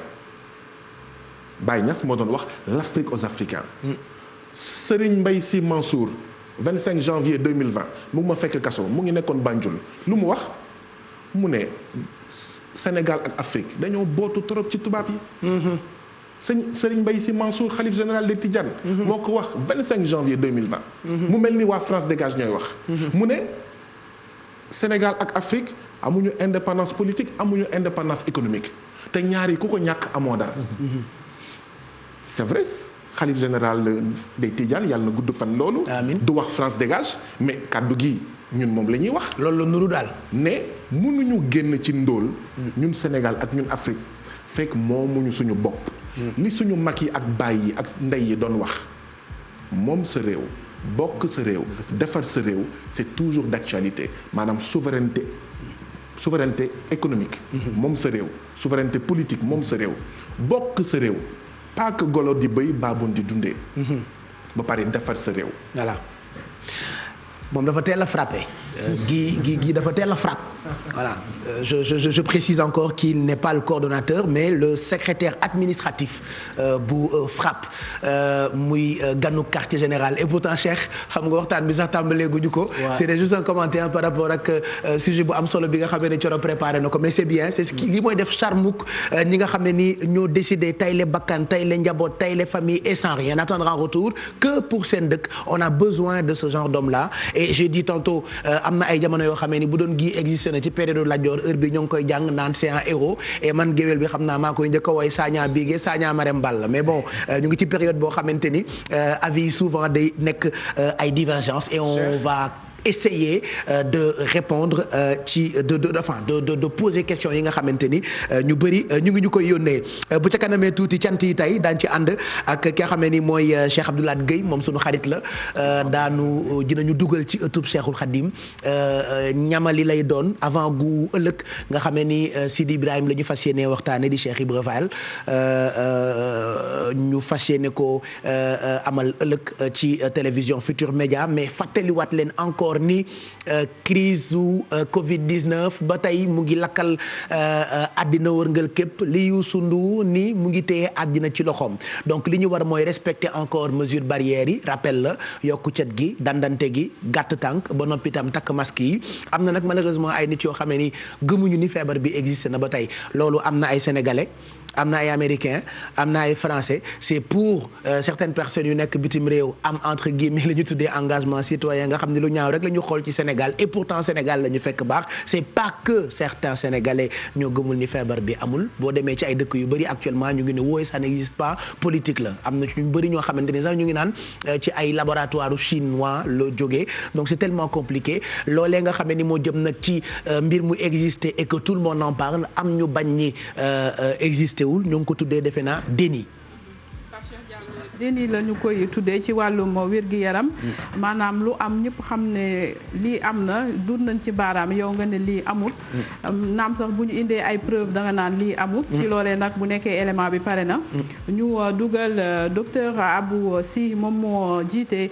cellule psychosociale bi nga xamante ne ministère de la santé mi ngi ko tegoon ba mbas ma xewee ba léegi mu doore woon nag ci taxawu étudiants yi nekkoon Wuhan di wàcc ba léegi ci askan wi di dem ci ñi nga xamante ne ñoom ñooy contact yeeg ñi nekk ci hôpital yi ba tax comme moom jànkonte na ak ñi nga xamante ne feebar nañu ak njabooti ñi feebar moom peut-être dina xam seen psychologie mu ñëw ñu ànd ak docteur Abou Sy ci wàllum déni. maa ngi lay nuyu madame Awa Mbaye di la wax ne sa question am na solo torop mais di rappeler aussi que ne comme ni ko waxee concept déni boobu dafa nekk concept boo xam ne nii ñun matière de psychiatrie dañ koy rattaché lu bëri ak benn refus d'admettre une réalité boo xam ne nii c'est une réalité qui est inacceptable ou bien traumatisante donc de ce fait je pense que il faut rappeler toujours comme ni ma koy waxee mooy que ne feebar bi nga xam ne mooy coronavirus dañ koy rapporter lu bëri ak ay éléments yoo xam ne mooy comme li ñuy wax désinformation bi nga xam ne dafa nekk en rapport avec le concept de mort ñu naan feebar dafay rey lu bëri ak la transmissibilité qui est très importante mais aussi je pense que bu ñu ko adapté ci suñu culture dafa nekk loo xam ne mooy fondamental mooy que ne ñun ñoo ngi wax feebar boo xam ne dafa am virus te virus mu nekk loo xam ne nii ci olof peut-être du neex a mën a définir ba population bi ñi nga xam ne nii seen jàng àggul fenn ñu mën ko comprendre donc loolu moom mooy tax peut-être que nit ñi bu ñu amee problème mu comprendre feebar bi exactement mën na difficile pour ñu mën ko accepter wala pour ñu mën ko intégrer ba loolu moo tax ne peut-être que comportement bi ñuy wax naan comme déni bi nga xam ne ñoo ngi koy seetlu ci feebar fu mu toll nii mën na nekk ak loo xam ne nii dafa doon réaction comme parce que déni moom mécanisme de défense la dafay défendre nit ki par rapport à une réalité qui est insoutenable donc dafay nekk benn mécanisme de défense boo xam ne nit ki da koy teg pour mën a am un comportement boo xam ne day continuer sa vie par rapport ak situation bi nga xam ne c'est une situation qui est jugée par la personne comme dangereuse parce que ayant référence à la mort et à une maladie donc loo mën a ma fàttali toujours que ne donc déni boobu dafay am lu bëri lu mu lëkkaloo ak concept de virus bi wante aussi c'est que li gën a am solo aussi moom mooy lépp li nga xam ne nii jàllale nañ ko comme information li nga xam ne nii moom mooy tax nit ñi duñu xam feebar bi exactement wante ko léegi tamit pour ñëwaat tuuti ci wàllu conséquence déni boobu au niveau de la population parce que xam nga ne bu nekkee ne nit ñi dem nañ ba nga xam ne nii gëmatuñ ne feebar bu am na loolu mën na am lu mu mën a jur ci comportement ci nit ñi boo xam ne nii da leen di daal di exposé ci feebar bi maanaam nit ki bu nekkee ne dem na ba nga xam ne nii gëmul ne feebar bi am na lépp li nga xam ne mooy mesure barrière yi nga xam ne moom moo jublu ci aar nit ki ci feebar bi nit ki dootu ko mën a appliquer correctement donc loolu noonu nga xam ne kon dafay doon benn recul bu am importance par rapport ak bi nga xam ne am nañ ko parce que tey ji bu ñu demee ba ne feebar bi léegi li ñuy jéem a def moom mooy fii riposte bi toll moom mooy jéem a def des mesures yoo xam ne dina permettre ku nekk mën a aar sa bopp waat aar keneen nga nekkal donc bu nekkee ne ñëpp comporté wuñu amuñu comportement boobu noonu mën na doon quelque chose d'assez catastrophique par rapport à la gestion de l'épidémie merci beaucoup ñaa ngi leen jaajëfal voilà docteur Aboussi di psychiatre xam-xamam màcc lool ci yi fi bopp ak yi fi xel. ci période bi nga xam ne on a besoin de nit yu mel nii nga def ak moom télétravail visio. mu expliquer lu am solo jëm ci feebar bi existe ba pare sama classe gi ne amul. Pape Cheikh wax na ci conséquences yi ndax bu ñu ko waxee li tax sax ñu intéressé wu ci thème bi Pape Cheikh mooy dañuy wax conséquences yi ndax nit dañu toll ci jamono joo xamante ne ak feebaru Covid 19 maanaam yow da ngay aar sa bopp aar ki nga jàkkaarloo aar sa waa kër sa waa koñ ak sa waa dëkk mais ki nga xamante ne moom gëmul feebar bi du aar boppam du aar ku mu jàkkaarlool donc nag loolu moom mooy indi problème bi dëgg-dëgg ndax nuñ naan xaw ma xeex balaa neex ñëpp dóorandoo xàccandoo bu ñuy jaaree fii ñiy jaar fii kon loolu moom mooy indi jafe-jafe yi te Pape Cheikh tey ñëpp gis nañu preuve ne feebar bi am na nit ñi ñu ngi leen di enterré que daf yooyu xam naa nag am na ñoo xamante ne liñ naan les cas asymptomatiques ñi nga xamante ne Pape Cheikh dañuy am feebar bi te duñu wane benn mandarga. mooy ñi vocal barki dem. voilà xam feebar bi ñu quarantaine la jotee ba ngay wax ak sa xarit naan waaye sawaay ñi dañ ñuy nax rek dara xewul ci dëkk bi waaye hôtel ba neex na xale yu jigéen yaa ngi waxtaan ak ñu góor ña ca hôtel ba foowee affaire bi à un point boo xamante ni. léegi nag xam naa nag Pape Cheikh yooyu bokk na ci parce que bu ne nit kii virus baa ngi ci biir yaramam kii mi ngi dox mi ngi doxi soxlaam mi ngi foofu mi ngi ree mi ngi tëdd di nelaw amul dara loo xamante ne gàllankoor na mais nañu xam ne da ngay jàpp ni feebaroo waaw donc feebar bi ni muy manifesté woo bokkul ci nit ki bokkul maanaam kii mën na tëdd feebar mu loof loolu kii mu tëdd toog yaramam xaw a nagam keneen ki nag muy cëppi-cëppi donc feebar bi noonu la bindoo waaye nag gannaaw nit ku nekk xamoo feebar bi bu duggee sa yaram lu muy def kon li gën a wóor Pape Cheikh mooy na ñëpp fagaru ndax tey ci suba ñu ngi koy wax sànq di kaat nañ ci ki nga xamante ne moo faat tey suba am fanweeri at ak juróom-ñaar voilà kooku xale la ñu jàpp ne kon feebar bi mi ngi jël bakkan ñi nekk mag mi ngi jël bakkan ñi nekk xale kon na ñëpp sóobu ci li nga xamante ne moom mooy fagaru bi docteur yi wax nañ ko sànq maa ngi seetaan ci TFM professeur Abdoul Kane mu ne bu ñu jàppee docteurs yi comme ay héros léegi léegi Pape Cheikh na ku nekk jàpp yow sa bopp ne yow yaay sa jàmbaaru bopp parce que léegi affaire bi ci ñun la des. voilà léegi ku nekk yow na nga def ne yow yaay sa jàmbaaru bopp ba. fexe ba feebar bi yow du jaaree si yow dem ci keneen. wala sax bu naree jaar ci yow dem ci keneen yow di nga fexe ba si sa làmmiñ ak si sa jëf. nga fexe kon ba fagaru ba sensibiliser nit ñi wax ci wàllum mesure barrières yi sànq yaa ngi koy wax li nga wax sànq lu am importance la chaque jour sax dama lay gis nga di ko wax. mooy takk masque yi dafay am lu muy dolleeku ci li nga xamante ne moom la kër docteur digle woon. c'est un plus voilà. parce que Pape Cheikh Diallo ñu ci gën a bari ba ñu waxee mbirum masque yi rek dañoo ñëw fàtte la nga xamante ne moo jiitu woon maanaam buñ naan nañu raxas loxo yi ak ndox ak saabu am sax Pape Cheikh ñu ne est-ce que liquide bi gënul ndax saabu yenn saa yi mu denc ay ruq-ruq yoo xamante ne donc loolu am na scientifique yu ko wax keroog professeur Mouhamadou Lamine Dia moom tamit téye microbe waaw en fait voilà donc yenn saabu yi xam nga yenn saa yi saabu dañu koy bind sponsor la ñu Yacine demay woo Pape Cheikh xam nga yenn saa yi saabu yi ni muy bindoo des fois dañ ciy def très des fois ñu bind ci maanaam peut-être xam naa yooyu tax ñu ne fagaru ci donc mu ne savon liquide bi tamit lu ci gën la nga xamante ne boo ko raxasee say yoxo ça part directement voilà donc olof loxo benn lay wax benn loxo ñaari yoxo donc ñaari loxo yi voilà donc bu ñu ko raxasee suñuy loxo ba noppi nag di dandante ndax bu ñu waxee s'orienter Pape Cheikh loolu c'est involontaire man ak yow mën na ñëw toog fee kii ñëw toog fee duñ ci bàyyi suñu xel dañoo s'orienter te pourtant defuñu ci attention waaye bu ñu waxee dandante loolu maanaam c'est intention la nit moo ci jublu ne man mii tey damay dand Pape Cheikh ne loolu xamante ne lu jógee man ci man la dogal bi metti na mais dañ ko war a def waaw Pape Cheikh dama koy dand ne le kër gi bu ngoon jotee bu ñu wàccee di ndogu xam nga ñun kër yi dafay xumb macha allah ñëpp wàccandoo kee di nettali li xew ci bëccëg beeg yooyu yëpp ñu fexe ba ñun nag ñu dajaloo waat ci kër yi te loolu tamit xam nga problème la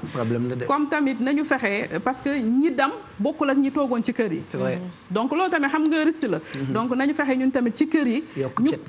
ñu commencé li nga xamante ne moom mooy mesure barrière ci kër yi génne ko ci biti waaye nag bu ñu ko def ci biti duggaat ci kër yi mel neneen su boobaa kon du dafay niil ndax kër yi mag ñaa ngi fi comme ni ñu koy waxee xale yaa ngi fi tout tànk yaa ngi fi jigéenu wérul yaa ngi fi te jigéenu wérul yi am na ñoo xamante ne génnuñu am na ñoo xamante ne am nañu jàngoroy maladie chronique génnuñu ñooñee ñëpp nag comme damuñu dikkuñu yow mi damoon ba dikk nga la waay boo ñëwee lépp loo xamante ne mesure barrière la nga sàmmonteeg moom di fexe nag Pape Cheikh xeex bi ñu fexe ba génn si comme li ma koy waxee chaque matin ci RFM mi ngi commencé metti poos yaa ngi commencé fëpp mais est-ce que du yàggaay bi tamit du ñu dem ba lasewu en fait le fait que depuis 2 mois ñi ngi ci même wax ji ñu ngi ci xeex bi est-ce que après du am ay effet quand même mais coro benn jour wax naa ko nee naa ñun bu ñu bëggee jàng ci li nga xamante ne mooy coronavirus nañu xool ci Chine Chine foofu la feebar bi njëkkee tey lijjanti nañu yar nañu seen bopp ba génnaat ci ba képp ba tey lu waay soxla ci wàllum kër docteur waa Chine ñoo la koy liggéeyal indil la ko waa nag loolu nag ñun duñ ci jàng Pape Cheikh ñoom lijjanti nañu xeex bi ba génn ci donc ñun tey même sax bu ñuy wax ay quelques cas mais nekkul proportion yi nga xamante ne doon et puis ci gravité feebar boobu ngay wax sax amaat na keneen ku ñu ne faatu na ci nii information bu ñuy doog a jot nii muy lim bu yokku communiqué baa ngi noonu donc Sénégal vient donc d'enregistrer 13e décès lié donc au Covid. Il s'agit d'un homme âgé de 94 ans. mu ngi am 94 ans. mu ngi dëkk bu ñu naan Thiès. tey ci altine bi la gaañu sànq rek avant ndogu ay boori 7h 19h. këram nag la faatoo. moom nag bi mu faatoo ba pare ci la ñu koy doog a defal test bi ndeke dafa amoon coronavirus bi. tu vois donc c'est un communiqué qui vient de tomber jóge fi nga xamante ni moo di ministère de la santé. c'est grave kon loolu la ñuy wax prélèvement am na ko faatu na te kenn xamul woon ni am na ko mu faatu ba pare ñu testé ko léegi ni xam ni am na ko et malheureusement faatu na awa dama am benn question est-ce que jotul ñu d'une part ñu réquisitionner armée sénégalaise xam nga lu tax ma waxee foofu Baye Cheikh si parce que dama ci waxtaan ak colonel Canar Fall il y a 2 semaines de cela cas communautaire yi bâché moo ngi kon ne di yokku am na ñoo xam ne ñoo ngi toog seen kër yi di respecter les mesures de les gestes barrières le confinement mais cas communautaire yaa ngi am décès yaa ngi commencé bëri te feebar bi du lebal mag du lebal xale boo xam ne amul wér gu yaram am na yenn xeetu jàngoro yoo xam ne su ko fekkee ci yow mais voilà muy asthmatique yi di allergie yi te ku ci nekk ci suñu kër yi am nañ genre xeet yooyu donc dama seetlu moom lañ doon wax léegi bi élément bi di daw dans les quartiers nit ñi respecté wuñ ko ñoo ngi continuer di def mariage yi dans certains quartiers mais j'ai l'impression que c'est en majorité parce que suñu continuer di am ay 5 cas communautaires par jour ay 100 cas et même des gens qui décèdent du corona sans que ñu xam ne amoon nañ ko ça veut dire que l'heure est grave ça veut dire que statistiques yi ak chiffres yi ñu am c'est pas les bons chiffres am na sànq may dégg si Lamine Samba bi mu koy wax on est à experts yaa ngi naan est-ce que tolluñu ci 5000 cas mais est-ce que c'est pas plus tey ñoo ngi wax couvre-feu bi am na benn efficacité bi mu def mais est-ce que jotul parce que Chine yaa ngi koy tudd mais Chine ils étaient en guerre contre la population on a vu des vidéos ku sàcc dugg sa oto ñëw dañ lay dóor parfois ba toj sa bopp ku dugg ci train yoo xam ne wala métro y a des milliers de personnes mais su la policier yi jàppee dañ lay tirer comme su fekkente ne yow benn ennemi de guerre nga et je pense que dëkk boo gis dafay am ay rebelles ñoo xam ne duñu déglu donc est-ce que jotul armée bi pour un temps court ñu réquisitionner leen parce que peut-être dañoo am problème effectif ci police beeg gens parce que ñoo ngi def un travail extraordinaire la nuit mais bëccëg bi ñuy circuler ci biir koñ yi di xool fu ngénte am fu grand place am les dimanches et autres ñu jéem leen tas Yacine merci waaw xam naa parce que ñun ñëpp a jaaxle en fait moom dafa jaaxle ma jaaxle ñun ñëpp jaaxle je précise juste ci li ma wax léegi nii par rapport ak communiqué bi donc moom mu ngi décédé depuis lundi 5 mai donc voilà mu ngi faatu depuis lundi on va gagner du temps aussi minuit 42 ñu tëj ko communiqué baa ngoogu moom mu ngi faatu donc lundi. loolu peut-être keroog maa ngi koy wax am na benn cas tamit Thiès ku gaañu woon këram bi mu gaañoo ba noppi la ñu def prélèvement moom la ñuy wax prélèvement en post-mortem maanaam nit ki day faatu ba pare ñu am xel ñaar ne xaaral ñu xool kii te loolu peut-être bu nekkul stigmatisation maanaam bedd beeg bodd bi tax ne boo yoree nit sa kër mu feebar nga ne xaaral ma bañ koo siiwal balaa ñu may dawaka loolu loolu wala boog yow nga tiim nit ki xam ne kii feebar na waaye sa xel du mës a dem ci li nga xamante ne mooy coronavirus ndax dafa nekk loo xamante ne peut-être sa xel daf koy bañ kon ñaar yooyu yëpp dafay am lu mu indi jafe-jafe ci li nga xamante ne moom mooy xeex bi Adja Yacine bu ñu demee nag ba génnee armée bi dina réquisitionné ba xam ne ñun sénégalais kon ñun dañoo échec si suñu wàllu wér-gi-yaram échec ci même xoolal même Pape Cheikh man miy wax wér-gi-yaram ça fait 12 ans maintenant chaque matin du matin au soir voilà kon man tey bu ma xëyee suba ñu ne armée dugg na di def ñu réquisitionné ko pour mu forcer nit ñi man mii sax man damay jàpp ne man damaa échec parce que fukki at ak ñaar nga toog yàlla buñ fa àgg voilà bis bu yàlla sàkk nga naan nañu soññati seen wér-gu-yaram donc je pense que ça va venir parce que